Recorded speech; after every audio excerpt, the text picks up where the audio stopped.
Pilit na pinahihinto ni Marvin ang alagang kalabaw pero hindi naman sumusunod sa kanya. Nagpatuloy ito sa pagtakbo at wala nang pakialam sa dinaraanan. Sigaw na lang ng sigaw si Julina habang nakapikit. Dahil ayaw niya makita ang pagbangga nila sa puno kung sakali mang mangyari ito. Sa tuwing nangyayari ang ganong sitwasyon, humihinto ang kalabaw kapag nabangga ang kariton na hila nito sa puno. At hindi na niya mahatak. Kagaya ng kanilang nararanasan sa tuwing nagagalit ang kalabaw. Naulit na naman ang sitwasyong yon. Nakarating sila sa gubat at tumintulang ang kalabaw matapos maipit sa 2 puno. Huminto na ba siya, Marvin? Dumilat ka na. Para malaman mo. Tingnan mo ginawa mo.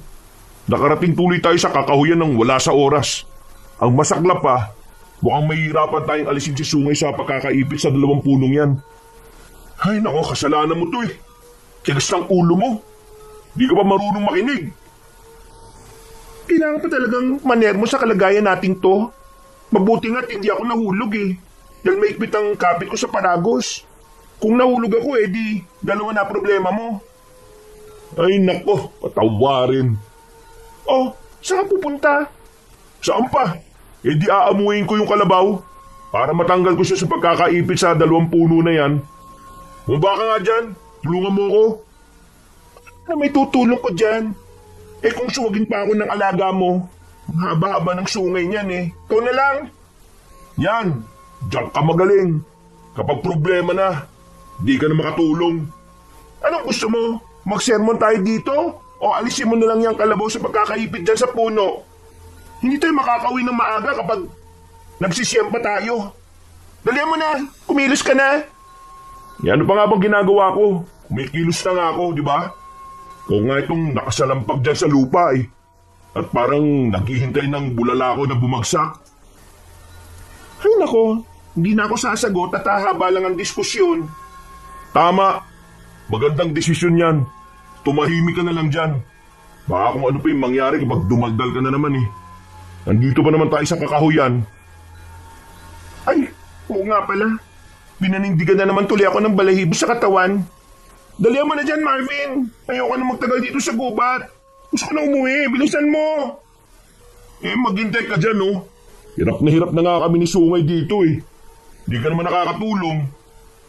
Humingi ka na kaya ng tulong sa kakambal mong kapre. Nasaan na ba yun? Bakit ba palagi mong sinasabi na kakambal ko siya? Hindi ko naman kakambal yun. Palagi kasi kayong magkasama Anong tawag mo doon? Ay naku, ilang beses ko bang sasabihin sa'yo na kaya siya lagi nakabuntot sa akin dahil may hinihintay siya. Oo nga pala. Hinihintay niyang dumating ang oras na may sakatuparan niya yung kasunduan yung dalawa. Ang oras na kainin ka niya. Bakit ka ba hindi ka pa niya lapain? Kailan ba kasi darating yung araw na yon? Ano bang tanong yan? Parang gusto mo talaga akong mamatay na. Go kaya pakain ko sa kanya. Masalamat ka at hindi kumakain ng babayang tawi-awi. Kahit papaano maswerte ka pa rin.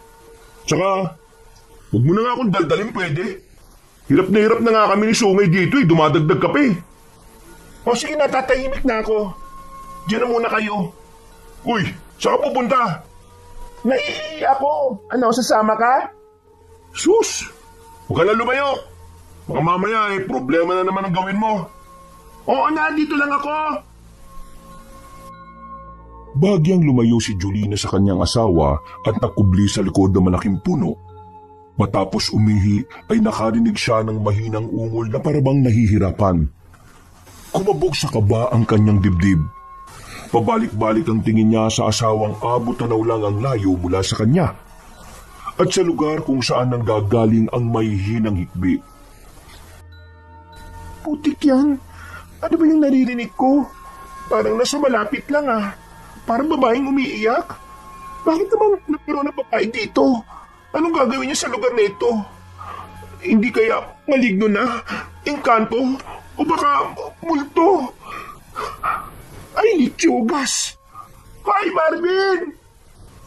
Tara na nga muna dito! Oh, ano na naman yan? May naririnig kasi akong umiiyak dito Dalian mo! Baka guni-guni mo lang yan. Sino naman ang iiyak dyan? Bumalik ka na dito! Huwag mo nang usisahin pa yan! Oo nga, tama siya. Wala akong naririnig. Guni-guni ko lang yun. Makabalik na nga doon.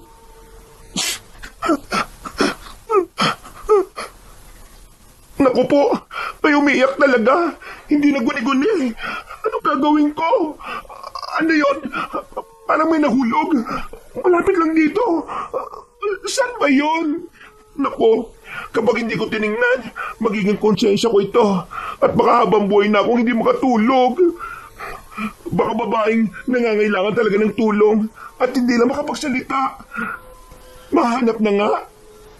Hoy, Julina! Nasaan ka na ba? Naalis ko na si Sungay sa magkakaipit niya. Umalis na tayo dito. Napakadami naman niyang inihi mo. May bukal ka ba sa katawan? Sandali lang, may titingnan lang ako. Ha? Ayun, parang may tela ko nakikita sa bandaron. Ano yun? Ha? Tama ba naririnig ko? Iyak ng sanggol? May sanggol dito? Bakit naman makakarating dito ang batang yun? Ay naku, malapitan na. Hoy, Julina, ano na? Matagal pa ba yan? Marvin, halika dito. May sanggol akong nakita. Ano ka mo? Di kita marinig. Bumalik ka na lang dito.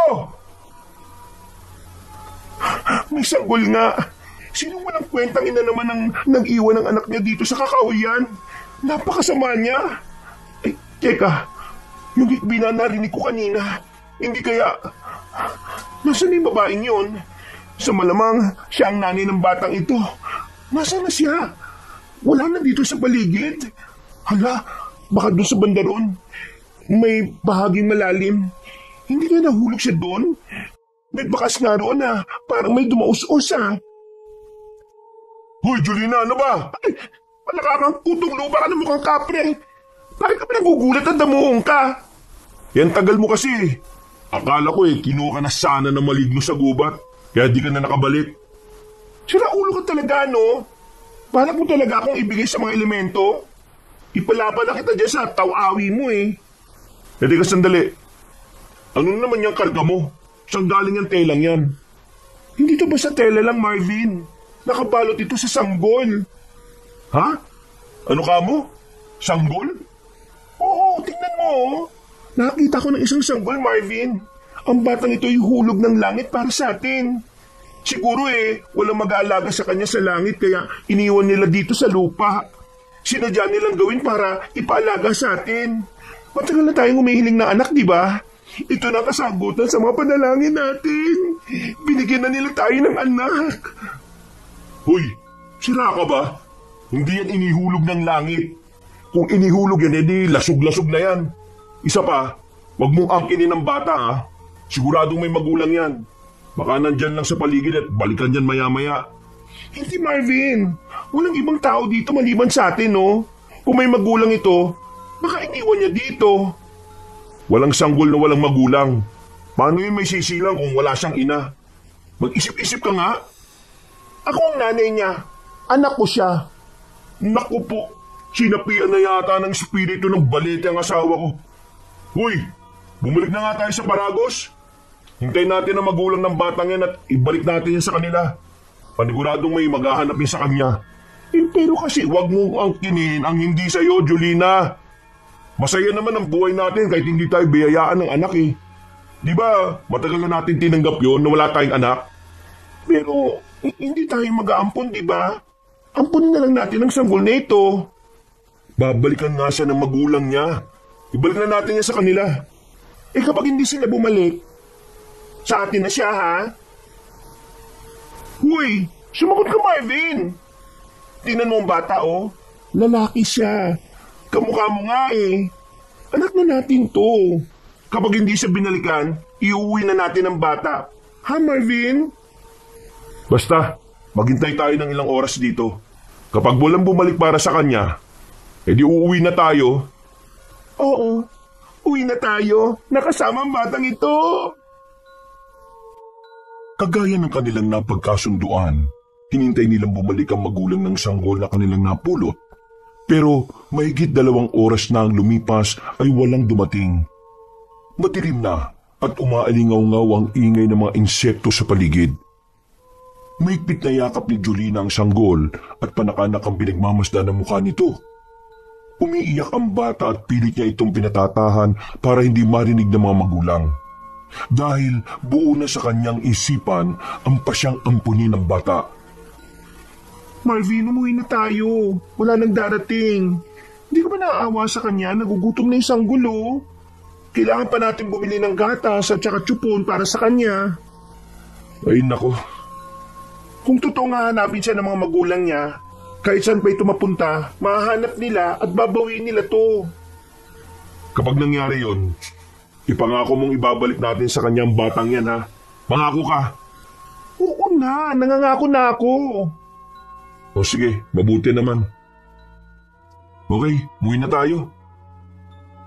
Yan, uuwi na tayo, baby. Huwag ka na umiyak ha. Pumayag ng tatay na umuwi ng bahay.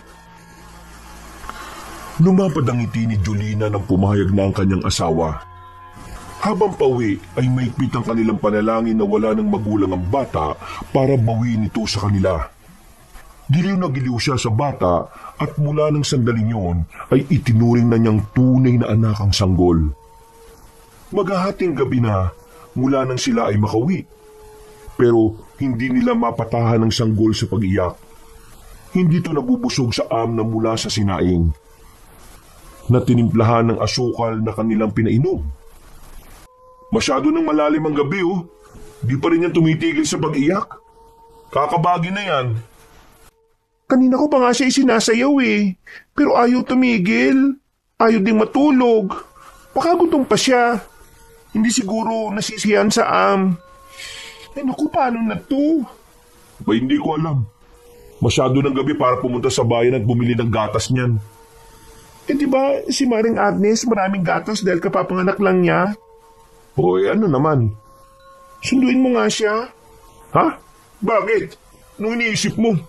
10 oras na ng gabi Mambubulaho ka pa ng tao.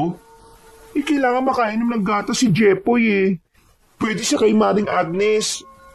Sabi niya, nalulunod naman ang anak niya sa dami ng gatas niya Pwede natin ipasingit si Jepoy sa kanya. Ha? Jepoy? Sino si Jepoy? Ano ka pa naman? Si Jepoy, itong anak natin. Talagang binigyan mo na ng pangalan Huwag ka na nga kumangal. Kesa naman wala siyang pangalan. Ano itatawag natin sa kanya? Sanggol? Bata? Mas masagwa naman yun. Ikaw ba gusto mong ganun ang tawag sa'yo hanggang paglaki? Yung palayo mo nga di mo matanggap Ay nako, ang haba na sinagot mo sa sinabi ko. Hindi talaga naubusan ng letra yung bibig mo no? Basta, hindi pwedeng lumabas ng bahay si Maring Agnes dahil mahamog na at delikado yun sa bata. Kung ganon, tayo na lang pumunta sa kanila. Halika na, dali na natin si Jepoy sa kanya. Kahit ngayong gabi lang, kailangang uminom ng gatas ang anak natin Dahil sa pangungulit ni Julina sa asawa, ay napapayag na rin niya ito. Sa awa ni Marvin sa sanggol, dinala nila ito sa kanilang kumare. Dahil hindi maalis ang mga tanong na ipinupukol sa kanila, si Julina na ang sumasagot. Sinabi niyang ang bata ay dinala sa kanila ng kanyang pinsan na galing sa kanilang probinsya at iniwan ng walang pasabi. Mahusay sa pagsasalita si Julina kaya napaniwala niya ang kumare at ang asawa nito. Matapos mapainom ng gata si Jepoy ay nakatulog na ito. Doon na rin sila pinatulog ng gabing yun para kung kailangan pa ng gatas ay naroon agad si Agnes. Kinabukasan, maagang pumunta si Marvin sa bayan para bumili ng pangangailangan ni Jepoy. Unti-unti na rin nawili si Marvin sa sanggol. Hanggang sa ituring na rin niya itong anak. 1 linggo na ang lumipas at wala namang magulang na pumunta sa kanila para kunin ang bata. Kaya nagpasya silang tuluyan na itong ampunin. Mahal, pupunta na ako sa bukid ha. Huwag ka nang sumama dahil mag-i-spray lang naman ako ng abono sa palay. Kapag natapos ako uuwi rin naman ako kagad. Alagaan mo na lang si Jepoy dito ha. Oo, ako nang bahala sa kanya. Talaga namang hindi na ako makakasama sa bukid eh. Saka na siguro kapag naglalakad na itong anak natin. Oh, heto na pala yung baon ng pananghalian. Saka itong jug ng tubig. May yelo na rin yan. Huwag ka masyadong magbibilad sa araw ha. Oo, ako nang bahala sa sarili ko.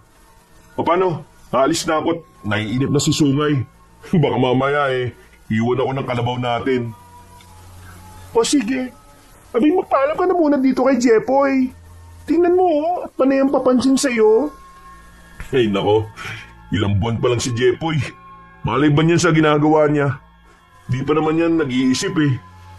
Sige na, alis na ako. Ito talaga nung taong to. Hanggang ngayon wala ka pa rin amor sa anak mo. Hindi naman ako gumawa sa batang yan eh. Ayoko mapalapit ng gusto at baka dumating ang araw biglang kunin siya ng magulang. Di bali na nga. O ano? Alis na ako ha? Sige na. Jepoy halika. Tanawin mo na si tatay mo. Pupunta na siya sa bukid. Pagpasensya mo ng tatay mong yan ha. At daig pang babaeng nilipasan ng buwanang dalaw. Minsan malambing sa'yo. Minsan naman ganyan parang walang pake. Pero mabait naman ang tatay mong yan. Sinto-sinto lang talaga. Marami kasing baluktot na ugat sa utak niyan eh. Huli ka na dito. Ilalagay mo na kita sa kuna ha. Hugasan ko muna ang mga bote ng gatas mo. Ay teka. Kumulog? Uulan ba? Hindi naman madilim ang langit ah. Uy, bakit ka tumatawa, Jepoy? Tsaka, bakit titig na titig ka sa bintana? Anong meron dyan? Kumusta ka? Ay, kapre! Diyos ko! Bakit ka nakasilip na sa bintana? Umalis ka dito! Balak mo bang takutin ang anak ko? Tingnan mo, umiyak tuloy. Umiiyak ba? Parang tumatawa nga. Mukhang tuwang-tuwa siya sa akin. Hindi siya natutuwa sa iyo, no, Elian? Gusto mo ba siyang lagdatin? Bakit ka napapakita sa kanya? Huwag mo nang idamay ang bata, ah. Ayos na yung kami nalang dalawa ni Marvin ang nakakakita sa iyo. Huwag mo nang takutin ang anak ko. Hindi ko naman siya tinatakot eh. Umiiyak na nga. Paano mo nasabing hindi natatakot yan? Umiiyak siya dahil maingay ka. Parang nakikipaglaro lang ako sa kanya eh. Teka, lalaki siya no? Ha? Hindi siya lalaki. Umalis ka na nga rito. Sumunod ka na doon sa kakambal mo. Siya na lang ang guluhin mo. Bakit ka ba nagpaiwan pa? Sige na, pumunta ka na sa bukid. Ang batang yan, hindi maganda ang kutob ko sa kanya. Nababalutan siya ng kakaibang enerhiya. Ay naku, huwag mo na akong takutin. Hindi mo ako mapapaniwala sa mga sinasabi mo. Gusto mo lang itakwil ko ang bata para may pagkain ka na. Hindi ba't lalaki ang kinakain ng kagaya mong taw-awi?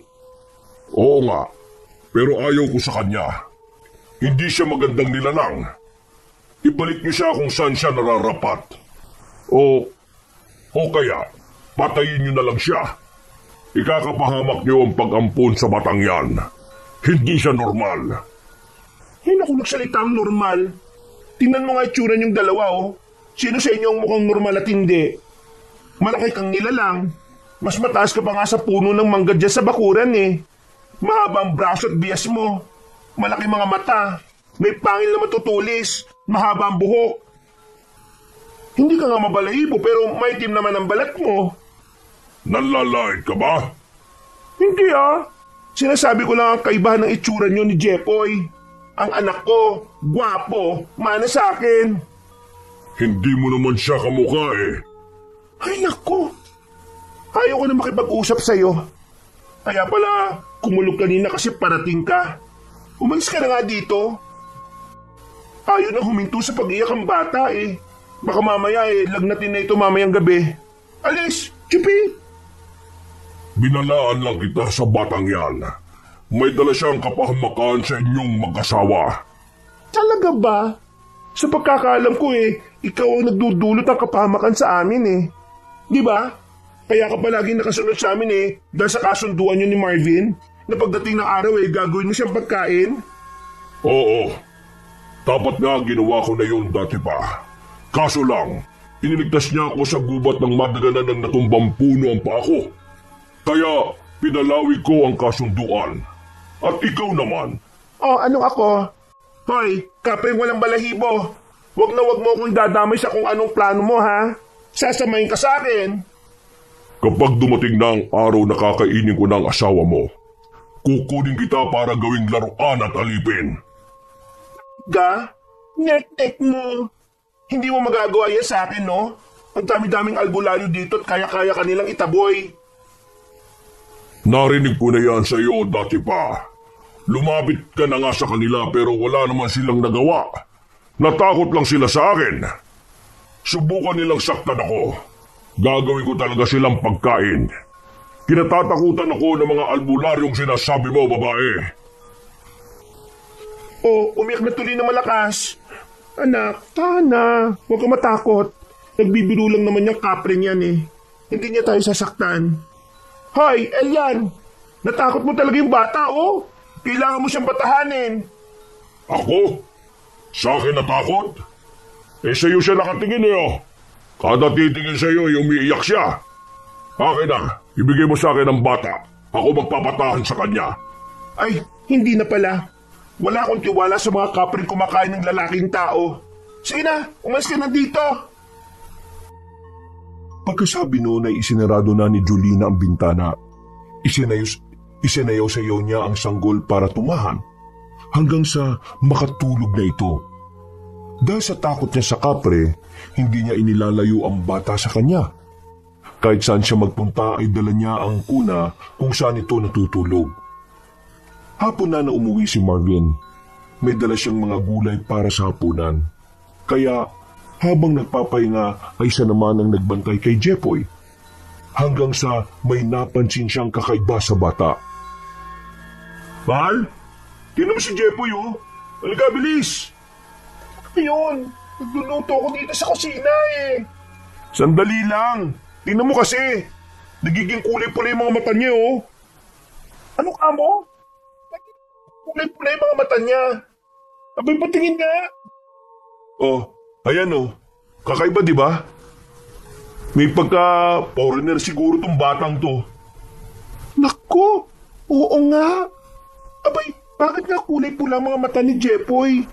Sandali nga. Sasalatin ko yung noo at leeg. Baka naman may lagnat. Nako, kasalanan talaga to ng kakambal mong kapre. Natakot talaga ng gusto. Pero, wala naman siyang lagnat.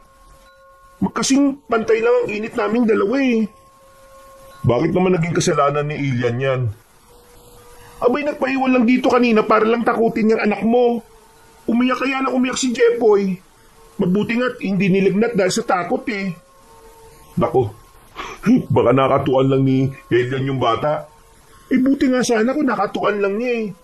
Paano kung balak niya rin kainin kagaya ng balak niya sa'yo?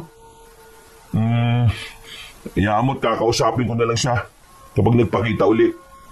Kaya pala hindi siya sumama sa bukid kanina kasi nagpaiwan dito ah. Ay nako, umiyak na si Jepoy oh. Baka nagugutom na. Pagtimpla mo nga ng gatas. Tutuloy ko lang yung pagluluto sa hapunan natin ha. O sige, gutom na rin ako eh. Bilisan mo magluto ah. Pagkatimpla ni Marvin ng gatas ay agad niyang ibinigay sa bata. Wala pang 5 minuto ay agad na naubos ni Jepoy ang gatas. Inihagis pa niya ang bote palabas ng kuna. Nang pulutin ito ni Marvin, nalaki ang kanyang mga mata. Dahil sira ang tsupo na parang kinagat ng daga. Mabilis siyang napatingin sa sanggol. Tumatawa ito at kitang-kita niya ang 4 na matutulis ng ngipin. 2 sa itaas at 2 sa ibaba. Diyos ko po, bakit ganyan ang ngipin mo? Saka ilang buwan ka pa lang ah. Tinubuan ka na ng ngipin? Matutulis pa na parang pangil. Ano ba pinagsasabi mo diyang mag-isa? Parang mangang-manga ka sa anak natin ah. Halika na dito at kakain na tayo. Julina, si Jepoy oh. O bakit? Ano ba nangyari sa kanya? Nakakagulat eh. 3 buwan pa lang si Jepoy eh, nagkangipin na siya. Tapos, matutulis pa. Tingnan mo, parang pangil. Hindi ba't ganyan ang ngipin ng pusa? Itong taong to, ikumpara ba talaga ang pusa sa batang yan? Nasaan ba? Patingin nga. Sige na, lumayo ka muna sa kunat, titingnan ko. Ayan oh. Sige, tingnan mo. Ha? Aba, oo nga no. Kamanga-manga naman to. Mukhang ang ngipin ng pusa. Aba, napaka-cute. Hindi kaya siya nasasaktan sa ngipin niya? Mukha namang hindi kasi tumatawa pa siya. Ibang klase ang batang to Kakaiba talaga. Baka ganyan talaga ang mga sanggol. Ang sabi ni Maring Agnes hindi pa raw permanente ang ngipin ng mga ganyang edad. Paglaki niyan, napapalitan pa yan ang kagaya ng ngipin natin. Huwag mo nang pansinin. Tara na, kumain na tayo. Wala naman tayong alam pareho sa mga sanggol Dahil ngayon pa lang tayo nagkaroon ng bata sa bahay na ito. Kung sa bagay, tama ka naman. Kailangan lang natin bumili ng maraming pamalit na tsupon. Kasi para siyang daga Aba, minangat-ngat niya Tingnan mo. Aba oo nga no. Siguro nangangat yung gilagid niya dahil sa mga tumutubong ngipin. Tapos matutulis pa. Pag pumunta ka sa bayan bumili ka ng maraming pamalit na tsupon. Oo, sige. Magastos pala yung batang yan. Ilang tsupon kaya masisira niya sa isang araw? Hayaan mo na. Ang mahalaga, hindi siya nagugutom. At hindi rin nagkakasakit. Abay, mas magastos yun. Halika na, kumain na tayo. Habang kumakain ng mag-asawa, iniwan muna nila ang sanggol sa kuna na nasa sala. Maya-maya ay nakarinig sila ng pagkulog sa kalangitan, kasunod nito ang pag-iyak ng bata. Kagad silang napatayo at sinilip ito. Nakita nilang nasa saig na si Jepoy at kinakaladkad ng taw-awi palabas ng bahay. Yan! Anong ginagawa mo sa bata? Ikaw talagang kapre ka. Sabi ko na nga ba hindi ka gagawa na mabuti. Bakit mo dinudukot ang anak ko? Bitiwan mo siya. Delikado ang batang ito. Kailangan niyang mamatay. Ano pinasasabi mo? Paano naging delikado ang isang sanggol? Ikaw nga itong nakakatakot dahil ikaw ang gumagawa ng hindi maganda. Bitiwan mo ang anak ko. Akin na si Jepoy. Elian, nakikiusap ako. Sanggol lang si Jepoy na walang muwang. Huwag mong gawin pagkain ng bata. Hindi ko siya kakainin. Ayaw kong kumain ng halimaw. Halimaw? Paano naging halimaw ang cute at poging batang to? Tumingin-tingin ka nga sa salamin para makita mo kung sino ang masalimo sa inyong dalawa. Tingnan mo, umiiyak na naman siya. Kanina lang tahimik siya naku, kausapin mo nga yung kapre mo, Marvin. Tsaka itaboy mo na yan, teka, paano ka nga pala nakapasok sa loob ng bahay, Elian? Napapalit mo ang sarili mo kagaya ng sukat namin? Oo, makapangyarihan kasi ako. Kaya kong gawin ang lahat. Ibigay mo sa akin ng bata. Halimaw yan. Lalapain niya kayo. Tama na, Elian Hindi magandang pagbintangan ng sanggol. Gatas ang iniinom niyan. Kapag kumain siya ng tao, hindi siya matutunawan. Hindi kasi ninyo naiintindihan. Wala kasi kayong alam sa hiwaga ng mundo. Masyado kayong inosente sa lahat ng bagay. Hindi mo kami mapapaniwala. Isa kang kapre na kumakain ng tao. Ikaw ang halimaw at ibinali mo sa anak namin. Hindi kayo magkatulad, no? Tao si Jepoy. Tao siya. Dali mo na muna si Jepoy sa kwarto, Julina. Kakausapin ko lang to si Elian. Kakausapin? At ano naman ang pag-uusapan nyo? Makikipagkasundo ka na naman sa kanya? Kapalit ng kaligtasan ni Jepoy? Ibinigay mo na nga sa kanya ang buhay mo, di ba? Ano pang ibibigay mo kapalit ngayon? Gumagawa lang ng dahilan ng taw-awi na yan para makakuha ng mga pagkakataong papabor sa kanya. Ang tigas talaga ng ulo mo, babae. Hindi ka talaga nag-iisip. Totoo naman Sige, sabihin mo, bakit pinagdidiskitahan mo ang anak namin? Dahil nga halimaw siya. Nararamdaman kong isa siyang uri ng aswang. Kakaiba ang enerhiya niya. Kapag tumagal pa siya, magkakaroon siya ng malakas na kapangyarihan. at hindi nyo na mapipigil na lumapa siya ng tao. Hindi mo kami mapapaniwala, no? Gawa-gawa mo lang yan.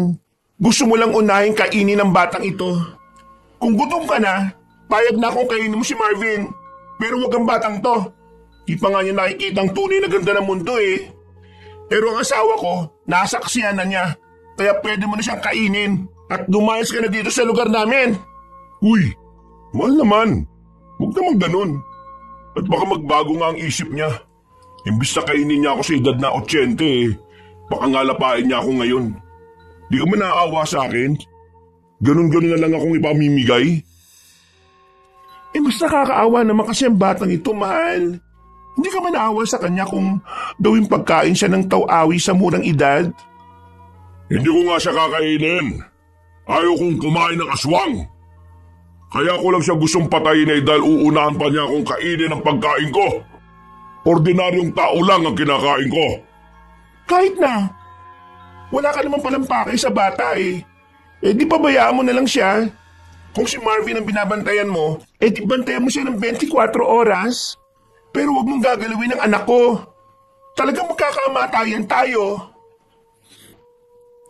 Pagkasabi noon ay inis na pumasok ng kwarto si Julina dala ang sanggol. Pinatahan niya ito sa pag-iyak sa kainiga sa higaan nilang papag na nilatagan lang ng banig. Pagkatapos ay lumapit siya sa bintana para isarado ito. Pero natigilan siya nang may makita sa madilim na kasukalan. May mga kulay pulang gumagalaw. Tila mga ilaw na pulang papalapit sa kanilang bahay. Tiningnan niya itong mabuti para malaman kung ano ang mga yon. Hanggang sa makita niyang nagkakaroon na ng bulto ang mga ito. Matapos ilantad ang kanilang sarili sa liwanag ng buwan, nanlalaki ang mga mata niyang makita ang nakakatakot na taong lobo na mabilis na naglalakad palapit. Marvin! Marvin, dalian mo, bilis! Pumunta ka dito sa kwarto! Bakit? Kung makasigaw ka kala mo nakakita ka ng halimaw eh. Hindi nga ba halimaw ang nakikita ko mga yan? Napapalapit sa bahay natin? Anong sabi mo? Nasaan? Kaya no, tingnan mo, ang dami nila. Anong mga nilalang yan? Ha? Hindi ko rin alam. Ngayon lang ako nakita ng ganyang nilalang sa tanang buhay ko. Mga aswang yan. Sila ang mga tinatawag na sarot. Mga taong lobo sa gabi at tawang itsura sa araw. Mababangis sila at malalakas. Nandito ka pa? At talagang pumasok ka pa rito sa kwarto namin? Pribadong lugar na to Di ka ba tinuruan ng mga magulang mo kung paano ka rumispeto? Tapos sumasabat ka pa talaga sa usapan ng mag-asawa? Ay, pasensya na. Nagulat lang kasi ako sa pagsigaw mo. Saka, kanina ko pa sila nararamdaman. Umaga pa lang ay alam kong may nagbabadyang panganib. Dahil sa kakaibang simoy ng hangin. Naamoy ko sila. Di, kakilala mo mga yan. Inimbitahan mo ba sila dito? Bakit? Ha? Ano? Hindi Hindi ko nga kilala mga yan eh. Pero alam mo kung anong klaseng nilalang sila. Marami lang talaga akong alam kaysa sa inyo. Talaga ba? O sige, sabihin mo, anong pake nila dito? Anong kailangan nila sa amin? Hindi ko rin alam. Pero nararamdaman kong may kinalaman sila sa batang inampun ninyo. Naamoy ko sa bata ang amoy nila. Palagay ko sila ang mga kamag-anak ng bata. Kalokohan! Imang-imang itsura ni Jepoy sa kanila, no? Oo nga, Elian. Saka tingnan mo, hindi naman nagpapalit ng anyo si Jepoy kagaya nila. Di ba? Sabi mo, taong lobo mga aswang na yan kapag gabi? Gabi ngayon Pero si Jepoy, mapula mga mata kagaya ng sa kanila. Hindi ba? At may mga pangil. Tingnan niyo ang kuko niya. Unti-unti nang tumutulis. Kalokohan! Palibasa wala kaming alam sa aswang At wala rin kaming alam sa unti-unting pagbabago ng isang sanggol. Hanggang sa paglaki niya. Kaya pinaglululoko mo na kami. Akala mo ba mauto mo kami? Hindi namin pakakawalan si Jepoy dahil alam kong lalapain mo siya. Tapos bukod sa'yo, may mga dumating pang mukhang kukunin din siya. Ano ba namang buhay to? Punong-puno na tayo ng kamalasan mula nang dumating ang taw-awi na yan. Ay nako, bahala kayo sa buhay ninyo. Buhay nyo naman yan Kapag nagkalinti ka na, ikaw babae, hindi kita tutulungan. Ang sisiguraduhin ko lang na ligtas ay ang pagkain ko. Hindi naman ako kumakain ng babaeng tao eh. Kaya wala kang halaga sa akin. Eh wala akong pakialam sa'yo, no? Basta wala kang mahihita sa amin. Sandali. Bakit nagsinto sila? Palinga-linga sila sa paligid oh. Parang may nakagilap ng tingin. May naririnig akong nagsasagawa ng inkantasyon. Mukhang kinatatakutan nila ang bagay na yon. Ano na naman yun? Ano pa nga ba? Eh di, bago na naman yung panluloko. Mahusay kasing gumawa ng kwento ang kapring tao-awi na yan eh. Hala, umiiyak na naman ang anak ko. Jepoy anak, natatakot ka ba? O sige na, halika na, kakargayin kita. Hindi ako papayag na may manakit sa'yo. Tahan na anak. Sige na, tahan na. May lumitaw na isang kagaya nila oh. Saan galing yan? Bigla na lang sumulpot sa kung saan. Nag-uusap sila? Ano kayong pinag-uusapan nila? Isara mo ang bibig mo pansamantala para marinig natin ang pinag-uusapan nila. Umabi ka sa daraanan ko, Ivana! Hindi. Wala kang mapapala dito, Gavin. Umalis ka na. Hindi ka makakalapit sa bahay na ito. Nanininda ka na ngayon, Ivana. Kinakalaban mo na ang asawa mo. Bakit hindi ikaw ang umalis? Iligtas mo na lang ang sarili mo. Dapat magsaya ka na lang sa buhay. Total iniwan mo na rin naman ang ating angkang. Isa ka lang kalaban ngayon, Ivana. Kahit na ano pang ituring mo sa akin, hindi mo na ako mapapasunod kagaya ng dati. Hindi mo siya malalapitan.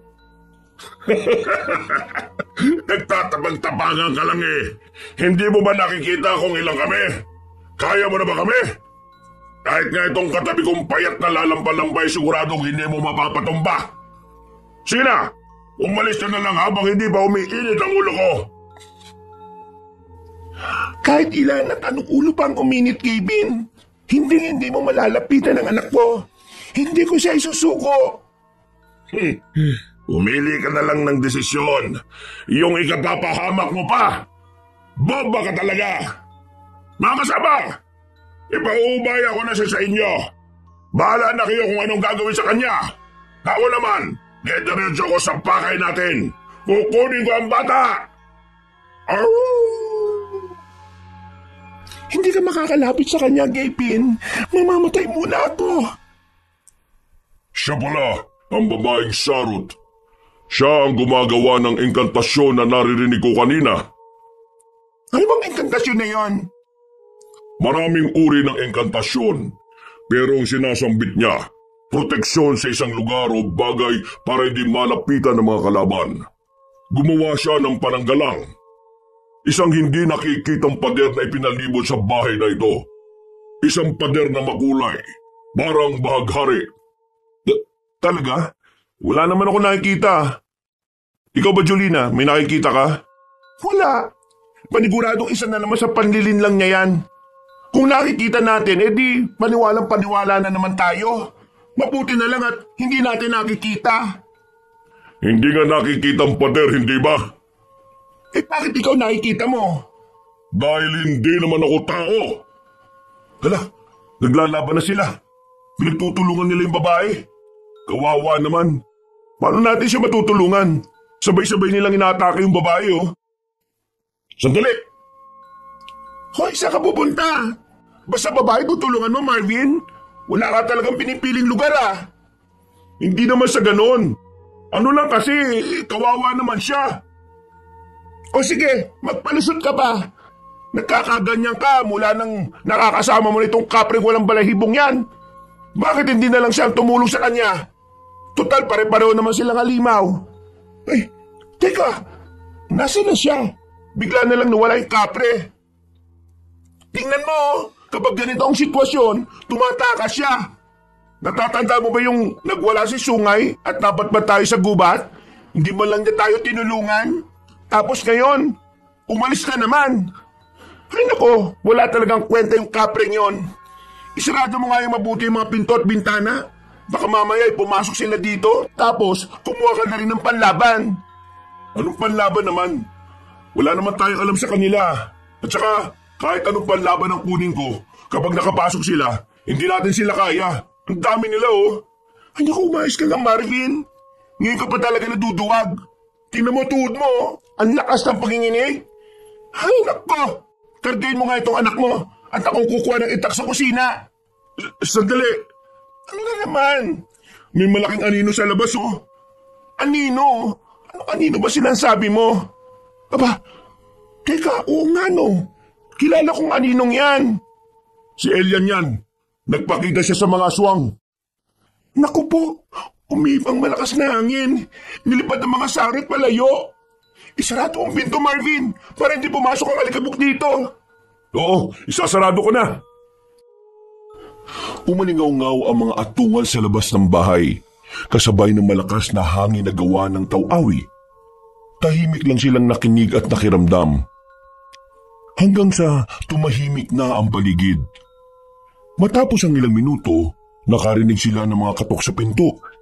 Sa una ay malakas pero mabagal hanggang sa paunti-unting humina.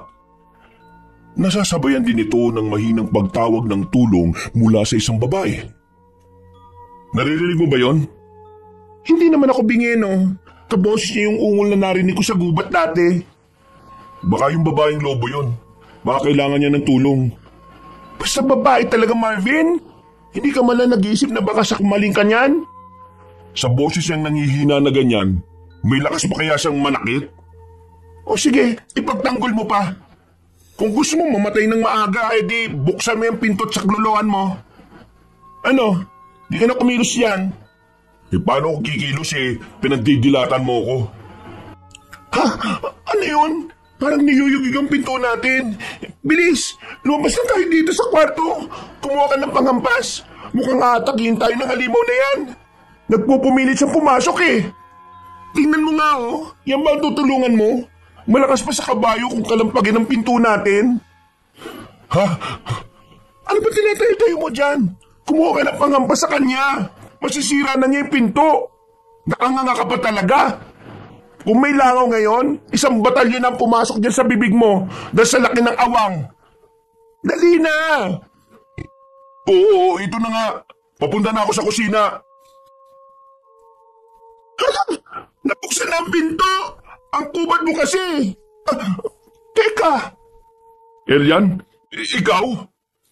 Ang tagal naman ninyong buksan ang pinto. Kailangan ko pang paulit-ulit na sipain. Bakit buhat po yung babaeng yan? Saan galing yan? Siya ang matapang na sarot kanina na lumaban sa mga kalahi niya. Nawala na siya ng malay dahil sa panghihina ng katawan. Sugatan siya. Kailangan niya ng tulong. Dito, higa mo dito sa mahabang upuan na kawayan. Sandalit kukuha ko ng una sa kwarto. Napakagaling naman talaga ninyo, ano? Asikaso ang babae. Magkuntugin ko kayong dalawa Alis na ako. Pupunta ako sa amin para kumuha ng gamot para sa kanya. Ikaw na munang bahala sa kanya. Hindi niya kayo sasaktan. Nararamdaman kong mabuti siyang nilalang. At inutusan pa talaga ako? Kay, tingnan mo itong kapre na to. Bigla na lang naglaho. Kapal ng mukhang magpasok ng naghihingalo dito. Tapos utusan pa ako mag-alaga. Ay nako. Oh, ito na unan.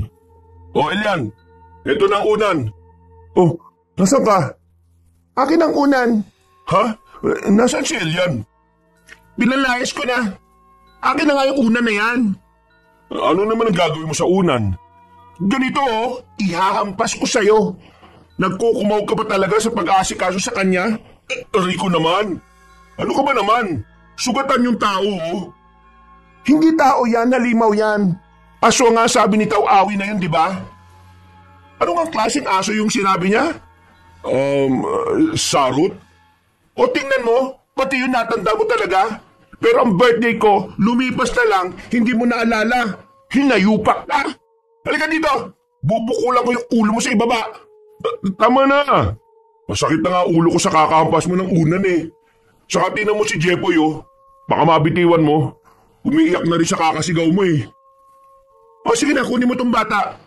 Ako ang titingin sa babaeng yan. Baka mamaya, titigan mong mabuti habang tumutulo ang laway. Ito naman. Akin na nga si Jepoy. Marahang pinunasan ni Julina ng bimpo na binasa sa maligamgam na tubig ang babae. Para malinisan ang katawan nitong puno ng dugo, sinubukan niyang lagyan ng kinatas na halamang gamot ang sugat nito. Pero dumadaing sa sakit ang babae kaya itinigil niya. Pinalitan na rin niya ito ng damit para makaginhawa at saka hinayaang makapagpahinga. Nakatulog na rin ang mag-asawa pero siniguro nilang maigpit ang pagkakasara ng pinto ng kanilang silid para siguradong ligtas sila sa panganib. Mababaw ang tulog ni Julina dahil nakikiramdam siya sa babae. Alam niyang mapanganib ito kaya ayaw niyang magtiwala. Kinabukasan, bago sumikat ang araw, bumangon na siya. Nanlaki ang mga mata niya nang makita ang mahaba nitong dila na dinidila ng mga sugat nito sa katawan. Pasensya na kung nakita mo akong ganito. Mukhang natakot kita kasi hindi ka nakapagsalita eh. Hindi ka rin nakasigaw. Sobrang takot mo ba? Ako? Natatakot? Sa'yo? Hindi ah. Nagulat, oo. Nagagawa mong pabain ng ganyan ang dila mo? Abot hanggang siko? Ang galing naman yan. Bukod dyan, ano bang kaya mong gawin? Nakagaya mong aswang na sarot. Paano mo nalaman yan? E di kay Elian. Sino siya? Isang taw-awi. Taw-awi? Ano yun? Ay nako, pag bumalik siya, malalaman mo rin. Sige na, magluluto na ako ng almusal. Doon tayo sa kusina. Wag na, dito na lang ako. Tayo na! Hindi ka dapat tumatanggi sa may-ari ng bahay, no? Di ka ba nahihiya? Ano yan? Makikitulog ka lang at makikikain dito? Hindi pwede sa akin yon. Habang nandito ka, kailangan mong kumilos sa bahay. Dapat matuto kang makisama. Sige. Ang tapang-tapang mo kagabi tapos ngayon, para kang duwag na umaatras kasi takot na matapakan ng tao. Ano ba pinagagawa mo sa buhay at hinahabol ka ng mga pangit na lobong halimaw na yon? Sige na, maghiwa ka ng sibuyas at magdikdik ng bawang. Magsasangag kasi ako, maraming tirang kanin kagabi. Hindi kami nakakain ng maayos dahil sa gulo na dinala mo eh. Tingnan mo itong kusina oh, hindi ko na naligpit ang mga kalat. Kasalanan mo ito eh. Kaya mamaya, linisin mo ang kusina. Oo, ako nang bahala maglinis dito. Siya nga pala, ikaw na lang dito sa bawang ha. At bakit? Nag-iinarte ka? Walang lugar at mag-iinarte dito sa bahay ko. Kung senyorita ka sa inyo, pwes dito, alipin kita. Kuha mo.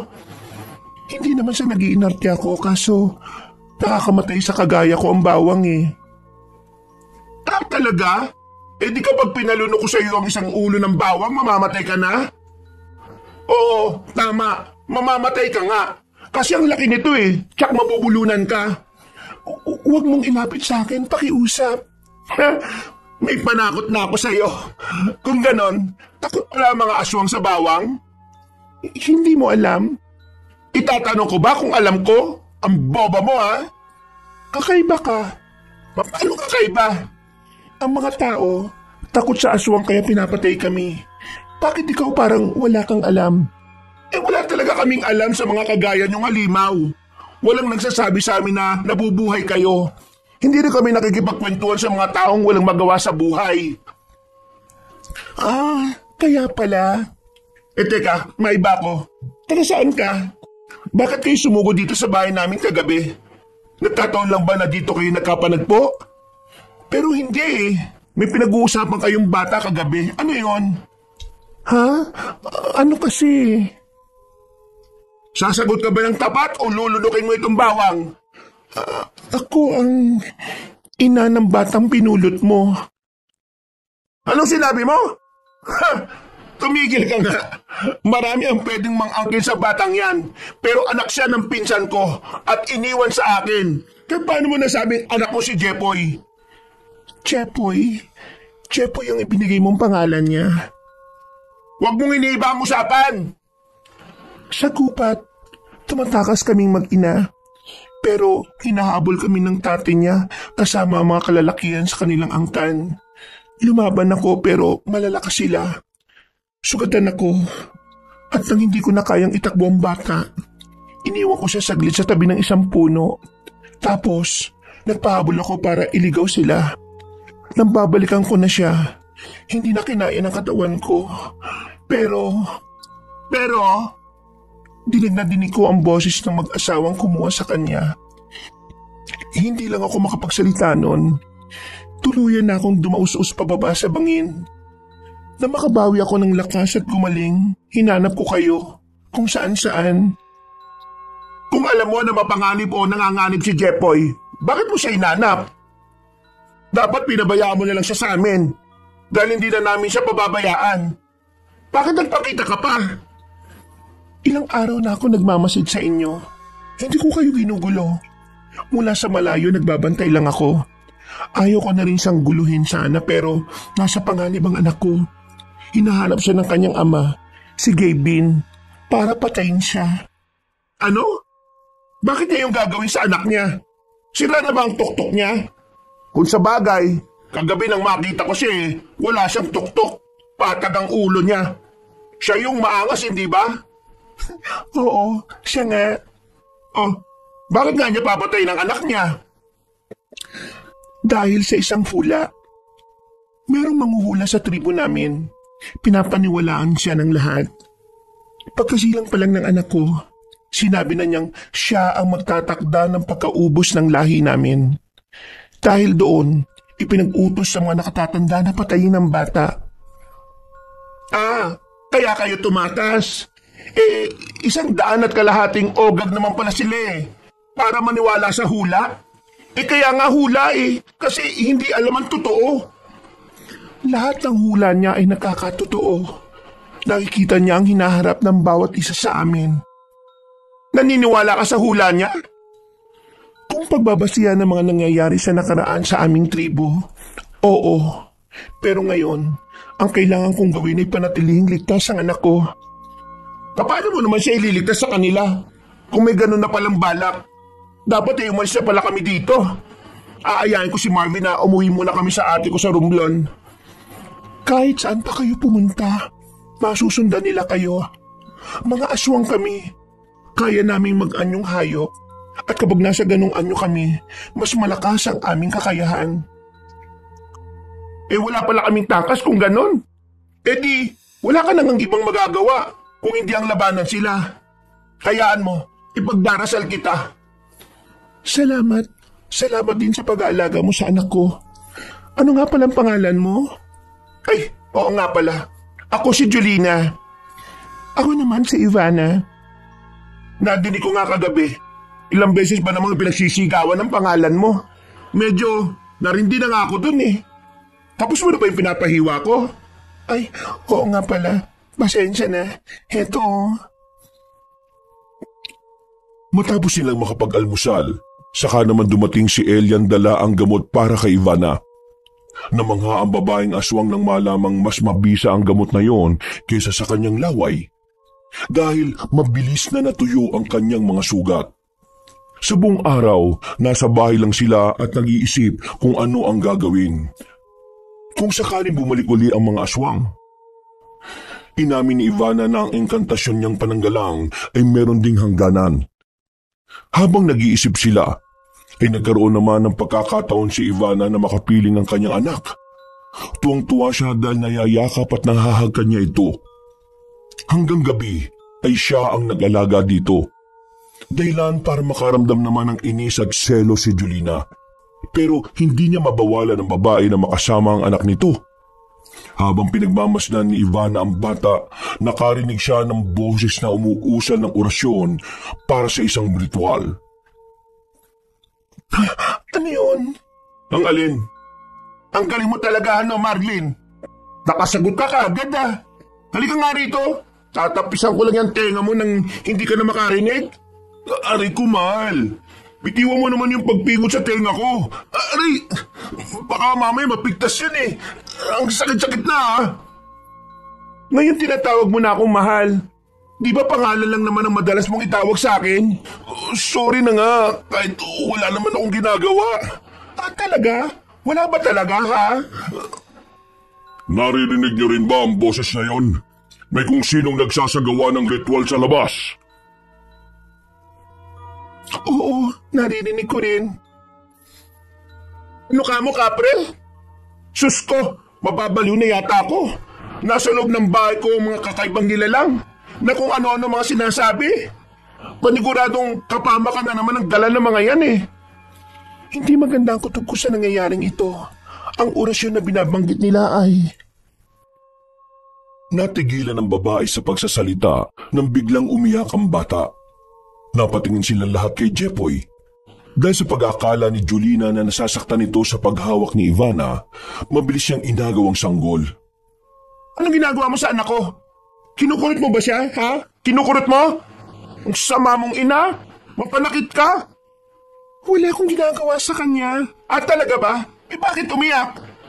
Dahil yun sa orasyon. Hay nako, magsama nga kayo ng tawawi na yan. Kung ano-ano sinasabi ninyo para maniwala kami. Oo, wala nga kami kaalam-alam sa mga kagaya ninyo. Pero hindi kami paniwalain. Ang batang yan. Huwag kang lalapit. Kung sasaktan mo ang anak ko, mabuti bang umalis ka na sa bahay na ito? Meron lang akong gusto makita. Ibigay mo sa akin, pakiusap. Hindi, gabi na. Magsasaasuhan ka na. At baka lapain mo lang si Jepoy. Nagpapanggap ka lang na ina niya? Siguro'y nakita mo kami nung pulutin siya sa gubat at ginamit mo yun para makuha ang loob ko at paniwalain kami na ikaw ang kanyang ina. Pero ngayon, hindi mo na mabibilog ang ulo ko. Umalis ka na sa bahay ko. Hindi mo naintindihan. Ano ba kasi ang gusto mong sabihin? Huwag mo siyang galitin. Kakalbuin ka niyan. Ang anak ko ba'y namumula mga mata minsan? Tinutubuan ba ng pangil? Anong sinasabi mo? Ano naman ngayon? Oo, tama ka. Paano mo nalaman yan? At bakit ka naman sumagot dyan? Tumahimik ka nga, Marvin. Ipapahamak mo ba ang anak mo? Nireritwala ng batang yan para maging aswang. Bakit naman yung gagawin at sinong gagawa? Hindi ko alam, pero aalamin ko ngayon. Itinakas ko ang anak ko dahil ayaw ko siyang maging aswang. Pero may kung sinong gumagawa nito sa kanya. Magbabayaran niya ito. Oh, saan pupunta yun? Susundan mo. Sige, sumunod ka, tamuho ka. Bakit ko naman gagawin yun? Abay, malay ko. Kung nag-aalala ka, sundan mo. Para ka naman tanga eh. Elian, matanong ko lang. Di ba anak ni Ivana si Jepoy? Bakit akong tatanungin mo hindi ko naman alam kung sino ang tunay niyang ina? Dapat kayo ang nakakaalam nun. Kayo ang pumulot sa bata, hindi ba? Ang ibig kong sabihin kung anak niya, di ba aswang siya? Di aswang din si Jepoy. Pero may nagsasagawa ng ritual para gawin siyang aswang? Ang gulo. Aswang na gagawing aswang? Anak lang siya ng aswang, pero hindi ibig sabihin na aswang na siya. Sumasailalim sa mga paraan ng paghahawa o pagsasali ng isang nilalang para tuluyang maging aswang. Wala yun sa dugo o lahi. Dahil hindi aswang ang bata, may kung sinong nagsasagawa ng ritual para gawin siyang aswang. Ganun pala. Bakit kaya? Hindi ko alam at wala akong balak alamin. Hindi naman ako konektado sa buhay ng mga aswang na yan. Kung ako lang, papatayin ko na ang bata. Gulo at kapahamakan lang ang dulot niyan. Pinagdiskitan mo na naman ng walang muwang nasanggol. Wala siyang muwang, oo. Pero kapag tuluyan na siyang naging halimaw, kagaya ng mga nakita ninyong sarot, baka kayo pa ang pumatay sa kanya. Kung ganon, anong dapat gawin para hindi tuluyang maging aswang si Jepoy? Sabihin mo, Elian. Ipaubaya mo na sa kanyang ina ang problemang yan. Pero ako nga ang kanyang ina. Ilusyonada! Tawawi! Tingnan mo itong siraulong kapre na to. Naglaho na naman. Sa takot na mag-asawa, sinigurado nilang nakasarado mga pinto at mga bintana sa buong bahay. Naririnig nila sa di kalayuan ng mga alulong ng mga taong lobo na alam nilang mga aswang yun. Kaya, kaagad silang naghanda ng mga panlaban sakaling sila ay salakayin. Nang maalala ni Julina na nakamamatay ang bawang sa mga sarot, kaagad niyang kinuha ang mga ito sa kusina at dinala sa sala. Binalatan niya ang mga bawang at inipon sa isang lalagyan. Panay ang tanong ng kanyang asawa pero hindi na niya nasagot. dahil bigla na lang may mga kalampag sa pintuan. Sinundan yun na nakakatakot na alulong ng aswang na nagpupumilit gibain ang pinto. Kagad naman nag-abang si Marvin habang maigpit na hawak ang matalim na itak. Kailangan mo ng mahabang bangko ang pinto, Marvin. Hindi siya pwede makapasok. Oh, sige. Doon muna kayo ni Jeffoy sa kwarto. Mas ligtas kayo doon. Ayoko. Baka mamaya may aswang din doon na magpumilit pumasok sa bintana. Mas matatakot si Jeffoy. Kanina pa nga siya panayang iyak eh. Hindi siya pwedeng makuha ng mga aswang na yan. Malilibutan ko ng bawang ang kuna niya. Kaso, mas lumalakas ang iyak niya dahil sa bawang. Huwag na nga lang. Makakatulong ba ang bawang sa paglaban sa mga aswang? Oo. Sabi ni Ivana nakakamatay raw ito sa kanila. Talaga? Sinabi niya ikamamatay nila? Natulas kasi siya eh. Kaya niya nabanggit. Mabuti na rin yun. Ay, ano ba? Sa bintana naman lumapit ang aswang. Yari ka sa akin. Paulanan kita ng bawang. Marvin, nasa na yung tirador mo? Ay, oo nga pala. Sandali, kukunin ko sa kusina. Bilisan mo, dali! Hoy! Ikaw na nakakatakot na halimaw ka! Hindi ka magtatagumpay sa plano niyo! Hindi niyo makukuha ang bata sa amin! Mabukula ka na sana ng bawang na ito! Ay, ano ba? Mahusay umilag ah! Sayang ang mga binalatan kong bawang! Akin na nga yung mga bawang. Ibabala ko sa tirador. Siguraduhin mong sapal sa bibig ah! Mas mabuti siguro kung malunok nila yan! Sige, akong bahala. Saktong nawarak niyang pansara sa bintana, madali ko siya mapupuntirya. Manda kang aswang ka, itong sayo. Galing, nalanok niya. Siyempre, mahusay talaga ako sa tirador eh. Kaya nga lagi ako may uwing tikling dahil lagi kong napupuntirya kahit malayo. Sabi ko na eh, tamang pinalunok mo sa kanyang bawang. Tingnan mo malo, bumagsak siya habang sa buong tiyan. Tingnan nga natin kung ano nangyayari sa kanya. Huwag ka nang lumapit sa bintana. Baka mamaya tumayo pa yan at habulting ka. Nanghihina na siya, Marvin. Ay naku, tigas ng ulo mo. Lumapit ka pa talaga dyan. Marvin, tulong! May isa pang aswang, hinahanap niya ako. Walang yakang halimaw ka. Bitiwan mo ang braso ko. Ang lakas ng loob niyong patay na kasama ko. Pagbabayaran niyo ang ginawa niyong yan. O talaga? Namatay na siya? Tama nga si Ivana. Nakamamatay nga sa inyo ang bawang. At talagang siya ang nagsabi sa inyo ng bagay na yan? Ang taksil na babae niyon? Di bale, malapit na rin naman siyang mamatay kagaya ninyo. Mamamatay na kayo ngayon! Bitiwan mo ang asawa ko kung ayaw mo maputol ang braso mo. Bagong asa pa naman itong kitakong ito. Kayang-kaya kitang tagtarin. Ay, baka naman tamaan ako, Marvin. Ayusin mo. Ayun, buti bumitaw siya. Siya yung lalaking sarot na nakalaban ni Ivana, di ba? Oo, siya nga yun. Anong gagawin natin? Nagpupumilit siyang pumasok. Naghanap siya ng madaraanan. Balakatan niya gibay ng dingding natin eh.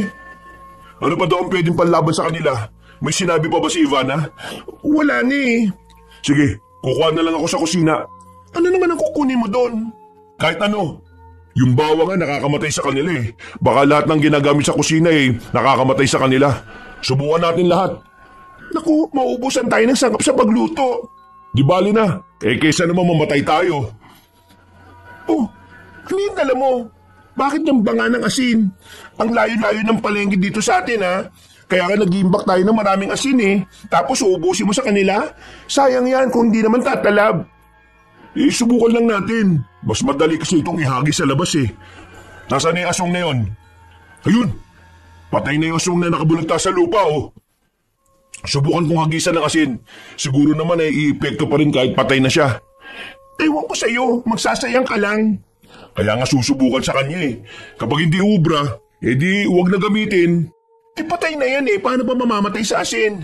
Ay, oo nga no. Pero subukan ko pa rin. Isang dakot lang. Ay nako. Uy, tingnan mo oh.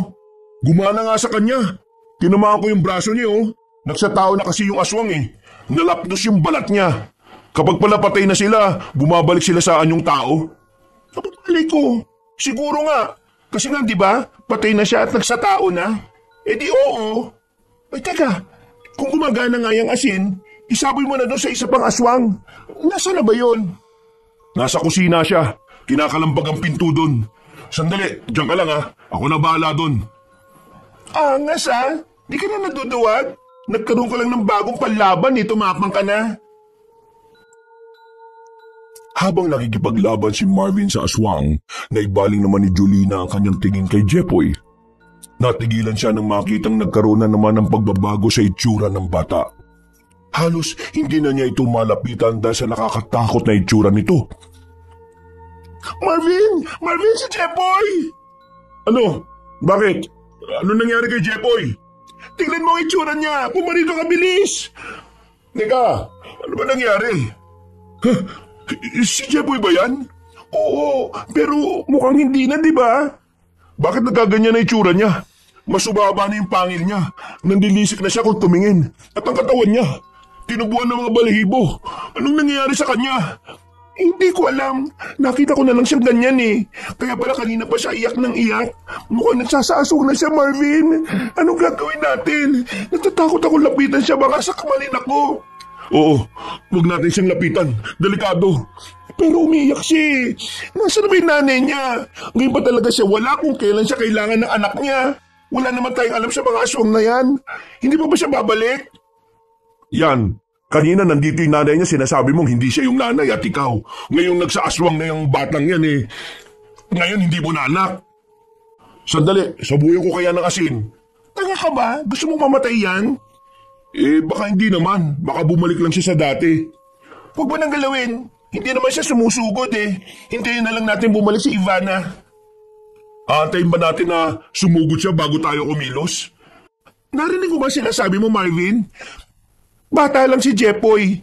Kahit ganyan ang itsura niya, isa pa rin siyang walang muwang na bata na biktima ng mga walang hiyang aswang. Ay nako. Basta, sa oras na sinugod tayo ng batang yan ha, hindi mo ako mapipigilan, Julina. Kahit walang muwang na bata yan, aswang pa rin yan. Kagaya ng mga magulang niyang lumalapa ng tao. Natigilan ng mag-asawa nang makarinig ng dalawang aswang na sarot na naglalaban sa labas ng bahay. Sabay silang napasilip sa bintana para tingnan ang nangyayari. Nakita nilang dumating na si Ivana at kinakalaban nito si Gabin. Mas matapang ang babaeng aswang ng mga oras na yon dahil sa paraan niya ng pakikipaglaban. Hindi siya natatakot sumugod at tila galit na galit sa lalaki. Nakikita nila ang dedikasyon sa mata ni Ivana na patayin si Gabin. Mas naging maliksi ang babae at parang hindi nag-iisip sa pagsugod. Galit lang ang pinaiiral nito dahilan para umatras ang lalaking sarot para iligtas ang sarili. Hingal na tinanaw ni Ivana ang lalaking aswang habang tumatakas. Oh, loko! Di tumakas ka!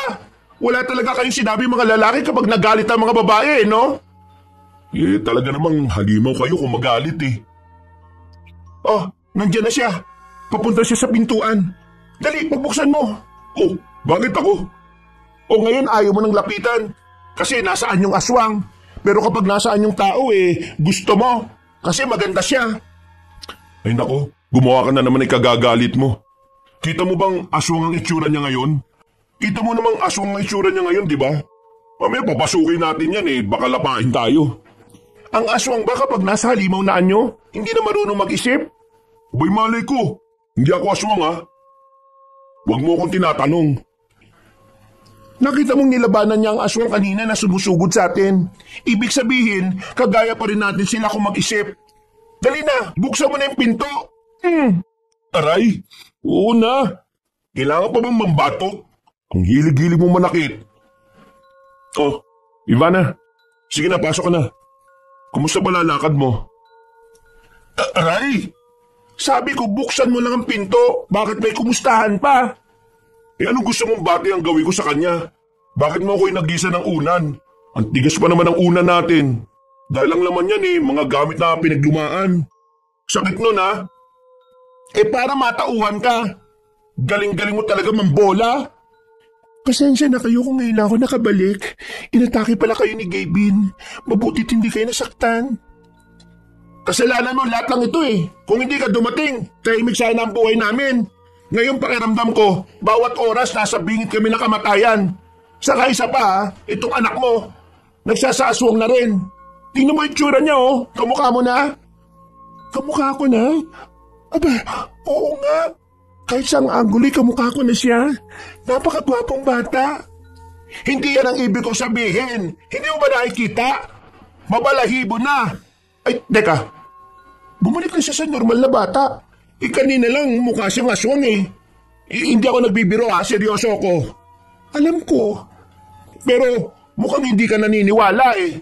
Naniniwala ako. Napatay ko na kanina yung nagsasagawa ng orasyon para gawin siyang aswang. Talaga? Kaya pala ganyan na itsura at amoy mo.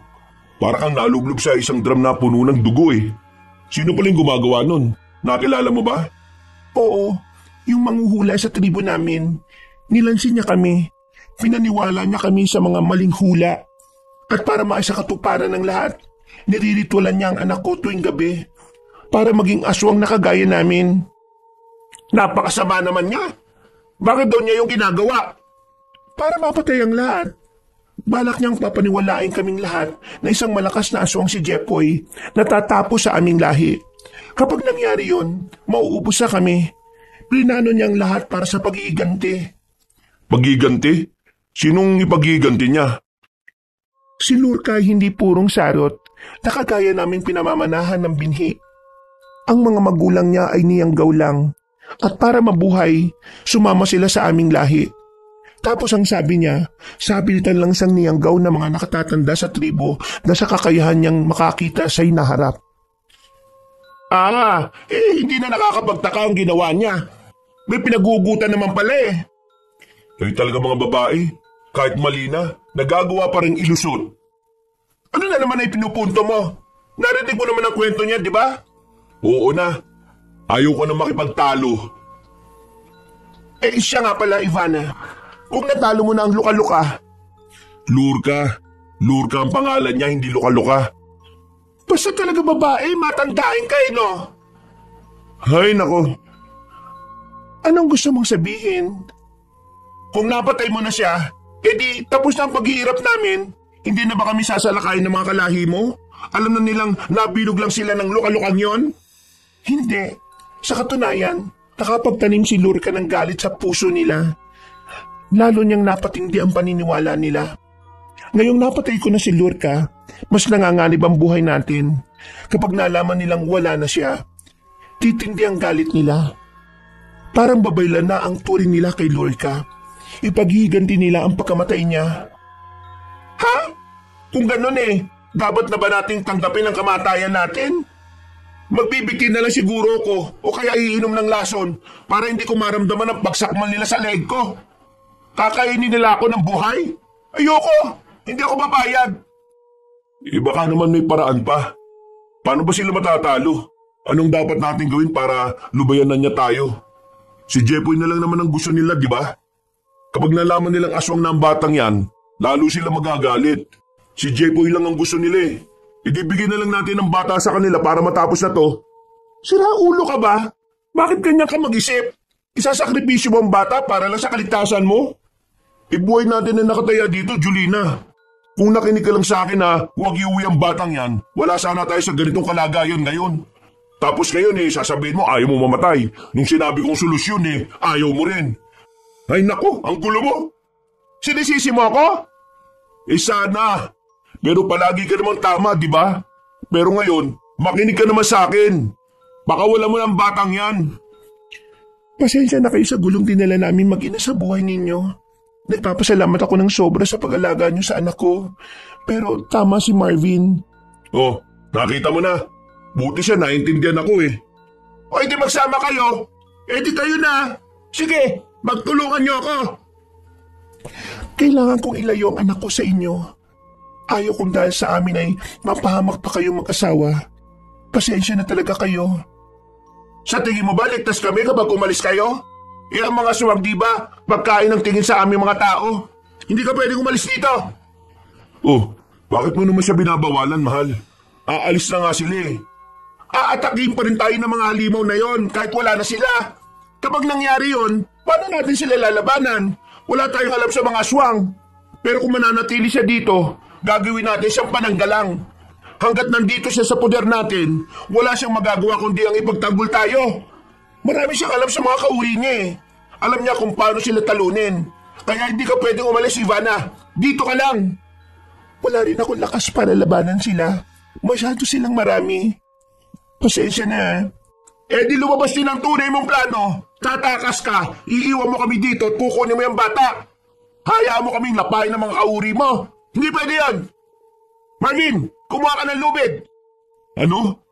Bakit? Anong gagawin mo sa lubid? Itatali natin siya para hindi na makatakas. At kung kaligtasan lang din naman ang pag-uusapan, makikipagkasundo ko sa mga aswang na yon. Kapalit ang kaligtasan natin. Ibibigay ko sa kanila mag-ina. Ha? Ay, magandang ideya yan, mahal. Sandali, kukuha na ako ng lubid. Sandali. Huwag mong gawin to sa amin ng anak ko. Papatayin nila kami kapag nakuha nila kami. Pareho lang tayo na kalagayan sa ngayon. Sige, hindi na ako aalis. Pagtulungan na lang natin na labanan sila. Maniwala ka, hindi ako tatakas. Ay nako, wala na akong tiwala ngayon, Ivana. Nasabi mo na ang pangit mong plano. Paano pa kita pagkakatiwalaan? Hindi nagdalawang isip ang mag-asawa na itali si Ivana. Hindi naman pumalag ang babae. Kinaumagahan, lahat sila ay tahimik. Hindi nagpapansinan pero nagpapakiramdaman. Hanggang sa binasag na ni Marvin ang katahimikan. Hindi mo ba pakakawalan ng babaeng yan? Hindi. Papaliguin mo naman. Di ka ba naaawa sa itsura niyan? Sanay naman siya sa kanyang itsura kasi aswang siya. Sa katatakas lang yan. Ipalagay ko naman hindi. Kasi kung tatakas siya, sana kagabi pa lang, bago natin itali. Inatake na niya tayo. Pero hindi siya nanlaban eh. Kausapin mo na, mukha naman payag na siyang maging tagapagtanggol natin mula sa mga kalahi niya. Naisip ko lang na umalis na kaya muna tayo dito. Doon muna tayo sa kapatid ko. Hindi pwede. Paano ang bukid? Mauubos ng maya yung mga palay natin doon. Kung gusto mo, ikaw na lang munang pumunta doon. Papayagan naman kita eh. O tapos ikaw, magsasama na kayo ng babaeng yan dito sa bahay. Gusto mo lang mamatay ngayon? Ikaw lang naman ang nag-iisip ng ganyan eh. Ay nako, napakasilosa mo. Naniniguro lang ako. Sandali, diyan ka lang. Kakausapin ko si Ivana. Hoy, babae. Hindi ka ba nagugutom? Ayos lang ako. Paano natin matatalo mga kalahi mo? Paano nila tayo titigilan? Labanan sila at talunin. Yan lang ang paraan para tumigil sila. Ay nako, paano nga natin sila kakalabanin? Sabi mo nga, madami sila. Ordinaryong tao lang kami. Ikaw naman, nag-iisa ka lang. Anong laban natin sa kanila? Mahal, kausapin ko kaya si Elian. Baka may tulong siya. Ano ka ba naman? Makikipag-usap ka na naman doon. Palagi naman may kapalit na buhay ang pakikipagkasundo sa kanya. Sino na naman ang ibibigay mo? Baka naman maawa siya sa kalagayan natin. Malabo yun, no? Eh di magsasakripisyo na lang ako. Anong balak mo? Ibibigay ko na lang ang sarili ko sa mga aswang kapalit ng kaligtasan nyo. Baka pumayag sila sa ganun. Tingin mo talaga sa sarili mo, importante ka masyado? Isipin mo kapag ginawa ko yun, baka iligtas din ako ng kapre. Eh di, hindi ako mamamatay. Eh paano kung hindi ka iligtas? Eh di mamamatay ako. Siraulo ka! Eh wala na tayong ibang magagawa eh. May kilala ba kayong albularyo o antingero? Bakit? Baka makatulong sila. Saka, gusto kong dalhin ang anak ko. Kailangan niyang maritwalan para maalis na ang pagkaaswang sa kanya bago ba siya umatake at kumapa ng biktima. Sabi ko sa iyo delikado ng batang yan eh. Si Tata Teban, albularyo yun. Doon sa kabilang baryo. Kailangan natin pumunta sa kanya. Bago sila pumunta sa albularyo, nag-ipon muna ang mag-asawa ng mga bawang na binalatan at dinigdik para may dala silang panlaban sa aswang. Nagdala rin sila ng tig-isang itak na muling hinasa ni Marvin para maging mas matalim. Dinala rin ng lalaki ang kanyang tirador at isang putol na galon na naglalaman ng mga batong pambala. Bumili rin sila ng ilang timba ng asin at binitbit yun. Nagdala rin sila ng ilaw na digaas na nakalagay sa bote ng babasaging alak sa kaposporong pansindi. Kariton ang iniligay ni Marvin sa kanilang kalabaw dahil may gulong ito di gaya ng paragos. Puno ng kaba ang kanilang dibdib nang umalis ng bahay. Pero naglakas sila ng loob na puntahan ng albularyo sa kabilang bayan kahit alam nilang mapanganib. Dahil anumang oras ay sasalakay na ang mga aswang. Nakarating na sila sa ilang na lugar at napansin na ni Julina ang pagkabalisa ni Ivana. Bakit? Ano nangyayari sa'yo? May nararamdaman ka ba sa paligid? Nandyan na ba sila? Hindi ko pa masabi pero kinakabahan ako.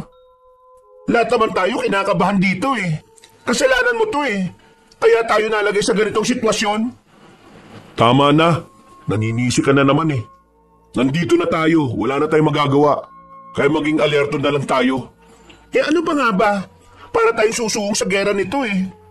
Ano pa nga ba? Merong kalaban natin mga aswang.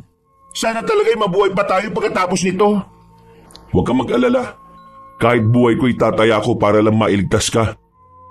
Kung bakit kasi hindi na lang manahimik ang mga aswang na yan eh. Hindi naman magkakatotoo yung hula na pinaniniwalaan nila kung pababayaan na lang nila si Jepoy. Malay pa ng bata kung anong tungkol sa hula na yon. Hindi mo kasi sila naiintindihan eh. Dahil wala ka sa kalagayan nila. Alam mo ikaw, hindi ko talaga alam kung nasaan ka kakampi. Napakabalimbing mo. Totoo naman eh. Sila nga, hindi rin nila alam ang kalagayan natin eh. Ay nako. Naamoy ko na sila. Ano? Pawala na ang kaba ko eh.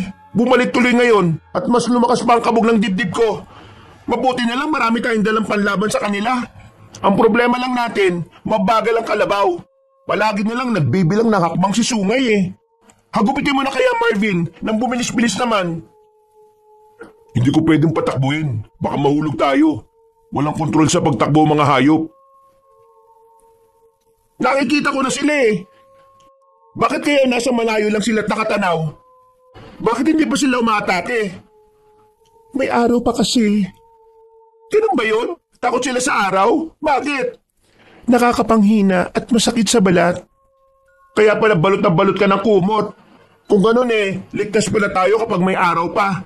Eh hindi pala tayo dapat abutan ng gabi dito sa daan, Marvin. Makakarating ba tayo sa bahay ng albularyo bago gumabi? Pipilitin natin. Pero may mga sarot na handang isugal ang buhay nila para lang sa ipinaglalaban nila. Kagaya ng ilang naglalakad na papalapit sa atin ngayon. Ha! Subukan nilang lumapit. Malulusaw sila sa asin. Hindi maialis ni Julina ang kanyang paningin sa 5 nilalang na papalapit sa kanila. Ilang beses siyang kumurap dahil sa pagtataka na biglang bumibilis ang paglakad ng mga ito. Hanggang sa magulat siya na nasa harapan na nila ang mga taong yun. Pinahinto ni Marvin ang kalabaw dahil nakaharang na sa daraanan nila ang mga kalalakihang balot ng kasuotan ng katawan. May taklob din ang mukha nila at mata na lang ang nakalitaw. Nakailang tanong si Marvin sa mga ito bago siya sagutin. Doon nila nakilala kung sino ang nangunguna sa kanila. Hindi kayo masasaktan kung ibibigay niyo sa amin ang mag-inang sarot. Sa tingin mo maniniwala kami sa salita ng aswang? Wala kayong awa. Mga halangang kaluluwa nyo. Biyag namin sila kaya umalis kayo sa daraanan namin. Matapang ka. Ano naman ang mapapala niyo kung bibihagin niyo sila? Kukunin lang naman namin sila para patayin. Binibigyan ko lang kayo ng pagkakataon na mailigtas ang buhay ninyo.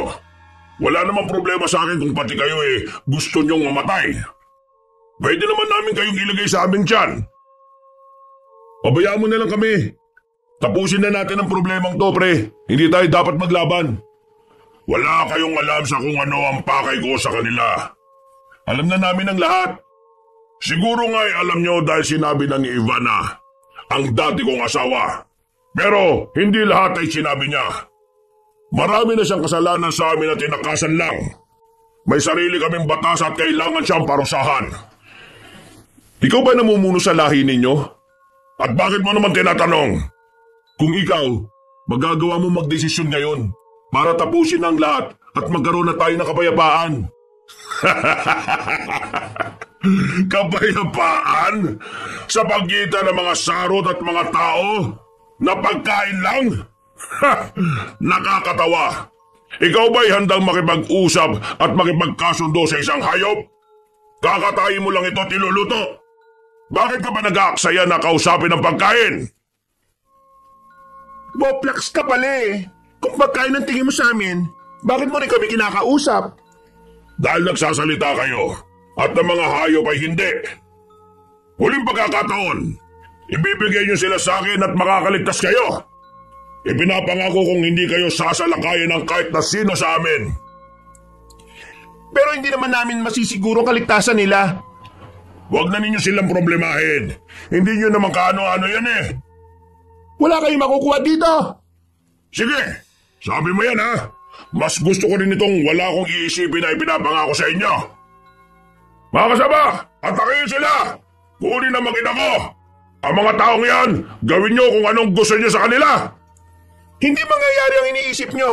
Hindi kayo makakalapit. Marvin, patakbuhin mo na ang kalabaw. Umalis na kayo dito. Ako nang balang humarap sa kanila.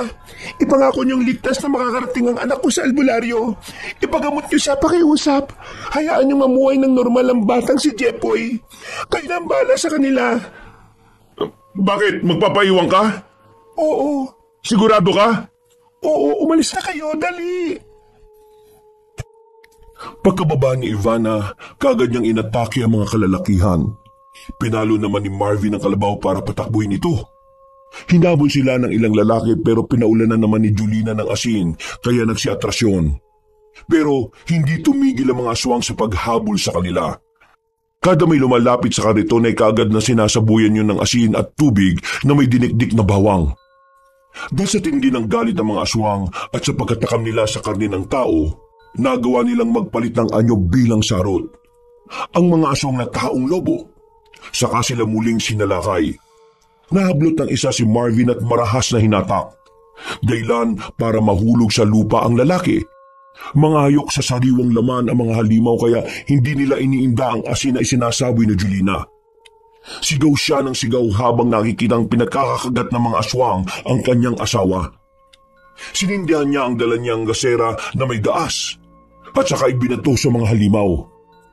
Nakakailag lang ang mga ito pero hindi pa rin tinatantanan si Marvin.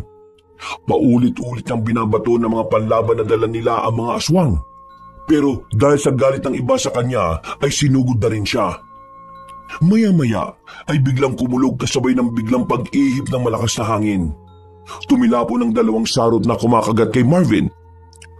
Ang kapal ng mukha niyong tikman ng pagkain ko! Hindi ko kayo mapapatawad! Bakit niyo siya nilawayan? Elian, buti dumating ka. Salamat sa pagliligtas sa akin. Pagkain kita, kaya dapat lang na ipagdamot kita sa magtatangkang lapain ka. Marvin, bilisan mo nang sumamba sa kariton. Pabayaan mo na yung taw-awi na yan na umarap sa kanila. Dalian mo! Oo, nandyan na. Kaibigan, ikaw na munang bahala sa kanila ha. Kailangan lang namin makarating kagad kay Tata Teban. Sige na, patakbuhin mo na uli ang kalabaw, Julina. Sige. Nako, medyo nahihirapan si Sungay na makalakad. Si Taw-awi kasi gumamit ng maika ng hangin. Kausapin mo nga yung kakambal mo na yan na huwag niya tayong idamay sa ginagawa niya. Paano tayo makakalis dito ng ganyan? Sandali. Elian, kailangan namin makalis na eh. Pwede mo ba kami itulak gamit ng hangin? May kapangyarihan ka naman para doon, di ba? Anong sinasabi mo? Mali naman ang sinabi mo sa kanya eh. Baka tumilapon tayo niyan. Ha? Ano nga ba uli yung sasabihin ko dapat? Ay nako, ayan ka na naman. Iniihip na tayo ng hangin. Hawakan mo na mabuti si Jepoy at makatangayin. Napaka-bopuls mo naman kasi. Hindi ko kasi naintindihan eh. Masakit ang mga sugat ko. O yan na, lumalakas na ang hangin. Kumamit kayo mabuti. Sa tulong ng kapangyarihan ng Taw-awi, nakalayo sila sa lugar na pinaglalabanan ng mga aswang. Huminto ang hangin na tumulong sa kanilang makalayo, pero halos kumain naman sila ng alikabok. Pinahinto ni Julina ang kalabaw para ayusin muna ang kanyang sarili. Luminga pa siya sa paligid at hindi na niya nakita ang mga halimaw. Malayo pa ba tayo sa bahay ng albularyo, Marvin? Palagay ko malapit na tayo. Sa bandang unan may mga kabahayan na. Kumusta na kaya? Natalo kaya nilang mga aswang o silang natalo nila? Pabayaan mo na sila. Palakarin mo na uli si Sungay para makarating na tayo. Kailangan na magamot ang mga sugat ko. May rabies kaya ang mga taong lobo na yon? Baka mamaya malapit na pala akong mamatay dahil sa rabies. Nakakaramdam na ako ng ginaw eh. Naku po, kailangan nga natin makarating. Duwag ka pa naman, baka mamaya niyan yan pang ikamatay mo.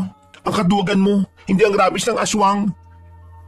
May hangin ako nararamdaman na umiihip mula sa itaas. Totoo ba ito o guni-guni ko lang? Hangin sa itaas? Oo. Tapos may nakikita akong imahe sa langit. Hindi ko alam kung ibon o nabubutas na ang langit. Sira ulo ka ba? Bakit naman mabubutas ang langit? Teka, nakikita ko rin ang nakikita mo. Mukha ngang ibon, pero bumubulusok palapit sa atin. Kung ganon, hindi pa guni-guni ang lahat. Nakikita mo rin ang nakikita ko eh. Hoy, sungay! Bilisan mo nga lumakad! Tumakbo ka na! May babagsak sa atin na kung ano. Mukhang malaki yon. Siguradong wala kang kariton at lasog-lasog tayo kapag hindi tayo nakaalis dito kagad. Tumakbo ka na! Bilisan mo! Dalian mo! Malapit ang bumagsak! Nandiyan na! Ang bilis naman bumulusok niyan! Marvin ang bata! Babagsak na ang ibon! Ay! Palaka! Palaka ang bumagsak! Hindi ibon na malaki! Nasaan na? Sa karton pa talaga bumagsak! Nayanig lang ang kariton pero hindi naman nawasak. Teka, umuungol siya. Ano ba yung bumagsak na yan? Parang kilala ko to ah. Teka nga, tingnan ko muka. Padapa kasing bumagsak eh. Aba, si Ivana to. Paano to bumagsak dito? Pasensya na kayo. Dala ko siya kaso nabitiwan ko habang nasa ere kami. Namputya naman oh. Dito mo pa talaga hinulog? Buhay pa kaya yan? Yang taas ang bilag sa kanya. Sandali nga tingnan ko. Bakit kasi binitiwan mo? Masyado kasi kayong maliit. Ang hirap hawakan. Di ba nagagawa mo naman palitin ang sarili mo? Ay, oo nga pala no. Nakakalimutan ko. Nagmamadali kasi ako sa pagtakas eh. Kung di ko siya naagaw kagad, tsak na hiwa-hiwalay na ang katawan ng babaeng yan. O ano, buhay pa ba? May pintik pa naman ang pulso niya sa leeg. Ibig sabihin buhay pa siya. Pero mahina na. Kailangan na natin makarating kagad sa albularyo. Kung tumakas ka lang, ibig sabihin, hindi nyo natalo ang mga aswang? Hindi ko naman sila nilabanan. Ang babaeng yan lang ang lumaban sa kanila. Ano? Pinabayaan mo siyang pagtulungan nila? Away nila yon. Wala naman akong dahilan para makialam. Nailigtas ko naman ang pagkain ko. Kaya wala akong dahilan para makisawsaw sa kanila. Kaya nanood na lang ako. Buti nga't naawa pa ako sa babaeng yan kaya niligtas ko pa eh. Ah, ganon. Naging utang na lupa niya ang pagkakaligtas mong kumag ka. Gumawa ka naman ng paraan ngayon para makarating tayo kagad sa albularyo para mailigtas mo ang buhay niya. Dahil kung mamamatay siya ngayon, tsak mumultuin ka niya at walang katapusan yon. Multo? Anong nilalang yon? Yon ang pinakanakakatakot na bangungot. Sige na, kumilos ka na. Naku po. Sige, itutulak ko kayo gamit ang hangin. Kumapit kayo. Bakit yun na naman? Wala namang ibang paraan. Wala. Ihipan ko na lang kayo para makarating kagad kayo doon. Hindi na nakapagreklamo si Julina dahil itinaboy na sila ng hangin. Para silang pumasok sa loob ng ipo-ipo at tinangay. Inihinto sila malapit sa bahay ng manggagamot. Nuubo silang hinahagod ang hininga. Inis na inis si Julina dahil sa itsura niyang mukhang bruha. Sabog-sabog ang kanyang buhok at puno ng alikabok ang katawan. Pero napangiti na lang siya dahil nakarating sila ng mabilis sa bahay ng albularyo. Naabutan nila itong halos nakatulala sa bakuran dahil nakita silang biglang sumulpot. Manong, tulong po! Tulungan niyo po kami! Saan kayo galing? Wala ba kayo sa hinahanap? Aba, kayo nga! Anong kami nga? Kayo nakita ko sa aking pangitay na darating na may kakaibang entrada. Saang planet kayo nagmula? Ay nako, huwag na unin yung pansinin na kakaiba namin pagsulpot. Kailangan ko po ng tulong. Kayo po ba si Tata Teban? Oo, ako nga. Ito kasing asawa ko, ditong babae. Sugatan ho sila. Kailangan ho nilang magamot. Matutulungan niyo ho ba kami? Abay, oo naman. Manggagamot ako eh. May kasama pa kayong tawawi. Buti hindi kayo nilapa. Abay, kumakain ng tao yan. Nakikita niyo ang kapre? Hindi naman ako bulag. Sandali, tatawagin ko ang mga anak ko para matulungan kayo sa pagpasok sa bahay. Pagkapasok nila ay kaagad na naghanda ang matandang lalaki ng mga gamit sa panggagamot. Inuna nilang tingnan si Ivana. Pinulsahan niya ito. Nilagyan lang niya ng langis sa mga sugat at saka inutusan ng anak nitong lalaki para dalhin sa isang silid si Ivana para magpahangin. Isinunod ng matanda na gamutin si Marvin. Ginamitan niya ito ng dinikdik na halamang gamot para sa mga sugat. Ipinahid ang katas at saka tinapalan ng malapad na dahon. Pagkatapos ay binendahan ng malinis na tela. Bakit po ganyan ang paggagamot niyo kay Marvin? Tapos nagpahid lang po kayo ng langis sa sugat ni Ivana? Hindi basta-basta ang panggagamot. Palagi itong nakadepende sa kung anong uri ng nilalang ang gagamutin mo. Hindi ko siya pwedeng gamitan ng halamang gamot na ito para nang kagaya sa babaeng yon. Hindi naman siya tao, hindi ba? Paano niyo po nalaman? Matanda na ako. Tumanda na ako sa panggagamot. Marami na akong ginamot na iba't ibang nilalang. Ang masasabi ko lang, lahat sila ay nakakamangha. Mabubuhay pa po ba si Ivana? Masyado pong mahina ang pulso niya eh. Meron siyang dahilan para lumaban. Alam kong makakaligtas siya sa pagsubok na ito. Marami na siyang pinagdaan ng pagsubok. Lahat ay dalampasan niya. Imposibleng sukuan niya ito. Saka, kaya niyang pagalingin ang sariling karamdaman. Pahinga lang ang kailangan ng katawan niya.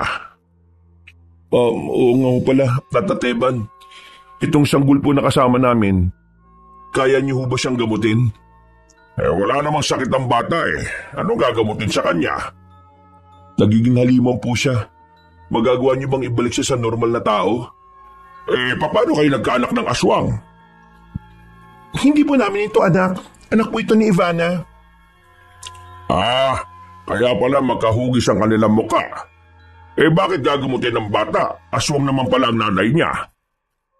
Anak ko na po ito eh. Kaya hindi po siya pwede maging aswang. Baka po magawa niyo ng paraan. Anak niya? Na anak mo rin? Mga anak pala kayo ng Ang gulo mong kausap. Asawa mo ba ito? Buti nakaka-taste ka sa kanya. Ano nga uli ang pangalan mo, lalaki? Marvin po. At siya? Si Julina po. Yung mga pangalan nyo saan ba hinugot ng mga magulang nyo yan? Bueno, huwag tayo magpasya para sa kapalaran ng bata. Hintayin natin na magising ang kanyang ina. Ibiniling po niya na dalhin dito si Jepoy para lunasan. Siya po nagpasya nito para sa bata. Ay, ganun ba? Kailangan ko pa rin marinig sa kanya yon. Paano po kung matagal pa siya bago magising? Baka tuluyan na maging halimaw si Jepoy. Magigising din siya. Huwag mo lang pukpukin ang kalderong ulo niya. Huwag mong madaliin ang lahat. Ang buhay ay isang mahabang paglalakbay na may mahabang paghihintay. Sa sinabi po ninyo, mukhang aabutin ng ilang buwan bago magising si Ivana. Tsak na madadagdagan ng haba ng pangil ni Jepoy. Tapos kakain na siya ng sariwang karne. Ay naku, kaawa-awang bata. Saan planeta galing ang asawa mo? Kakaiba mag-isip ba? Hindi ko nga rin alam eh. Pero sinabi po sa akin ng lola niya ang sikreto sa kanyang pagkatao. Ampun lang daw po siya at napulot lang din siya sa tain ng kalabaw. Ganun ba? Mga sira ulo. Wala na talaga ako naging kakampi. 2 araw ang lumipas bago nagising si Ivana.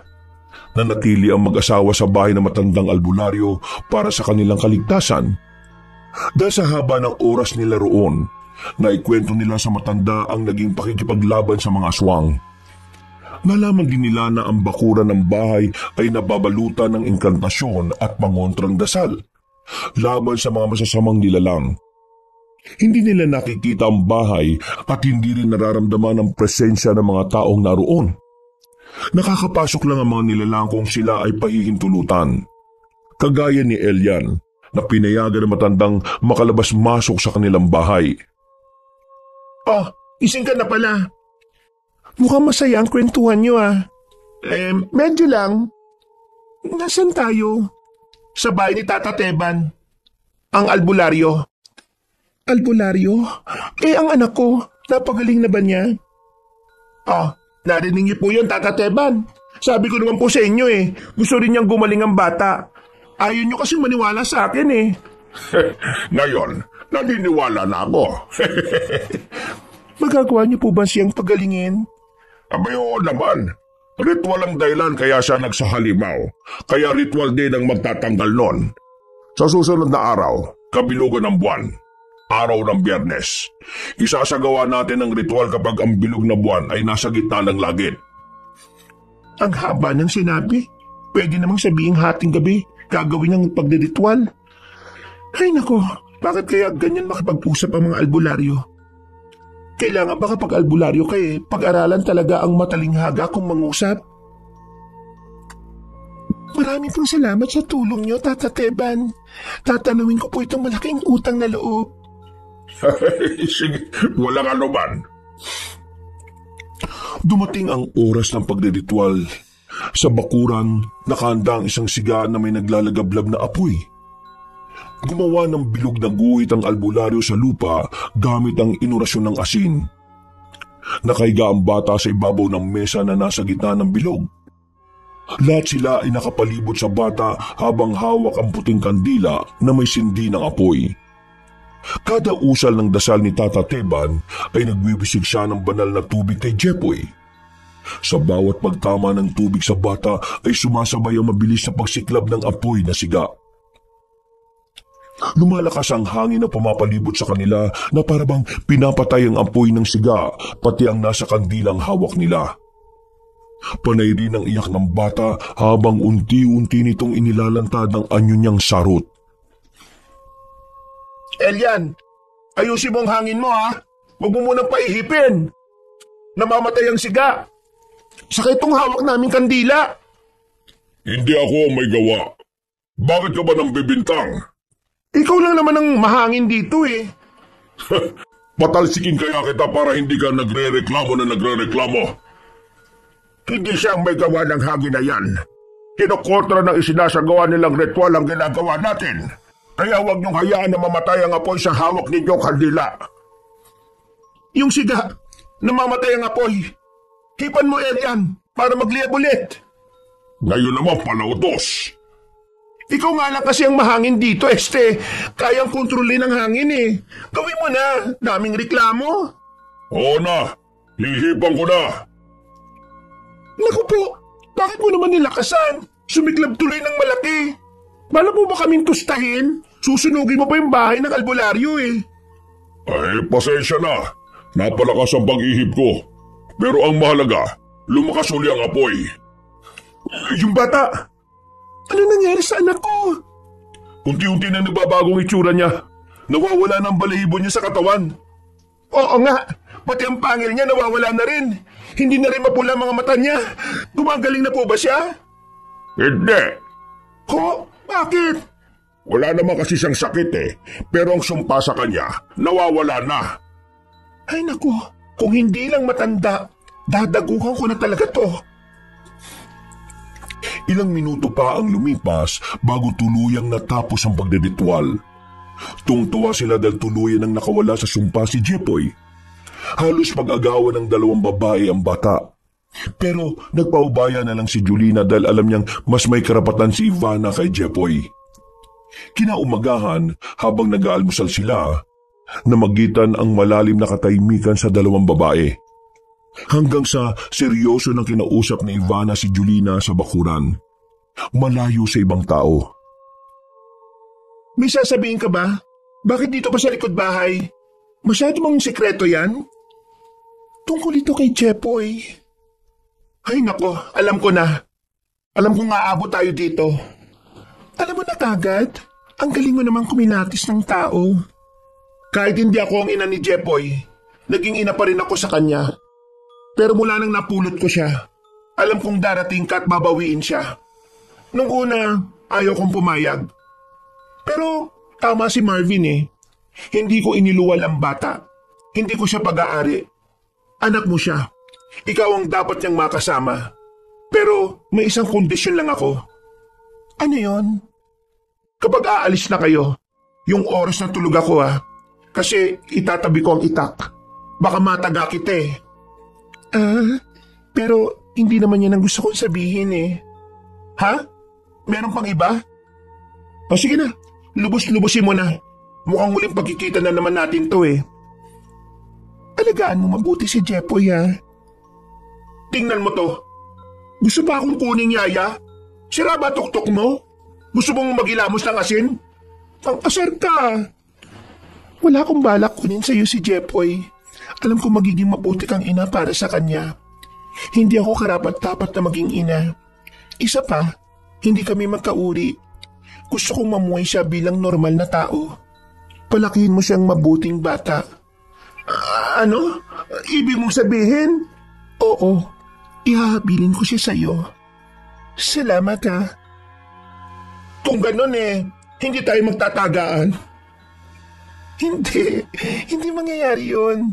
Wala nang bawian ha. Kung hindi, tatagain na talaga kita. Oo, wala nang bawian. Sa sobrang tuwa ni Julina, nayakap niyang bigla si Ivana. Yun ang una at huling pagkakataon na nagkasundo sila at nagkapalagayan ng loob. Kagaya ng pakiusap ni Julina sa babae, umalis ito habang siya ay natutulog. Kinabukasan, nagpaalam na rin ang mag-asawa kay Tata Teban at sa pamilya nito.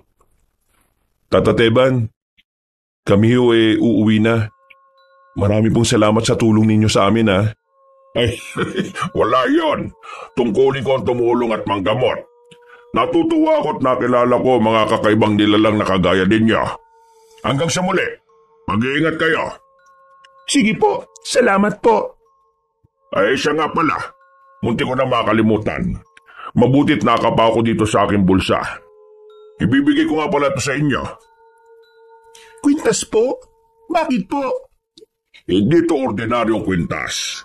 Ito ay proteksyon ninyo mula sa mga nilalang, kagaya ng aswang at iba pang may mga masasamang hangarin. Kapag suot nyo ito, hindi nila kayo malalapitan o masasaktan. Huwag niyong iwawala. Tig-iisa kayong 3. Mutya ng puting rosas ang palawit niyan. Puro at dalisay. Ibig pong sabihin, hindi na kami mababalikan ng mga sarot na yon? Ganun na nga.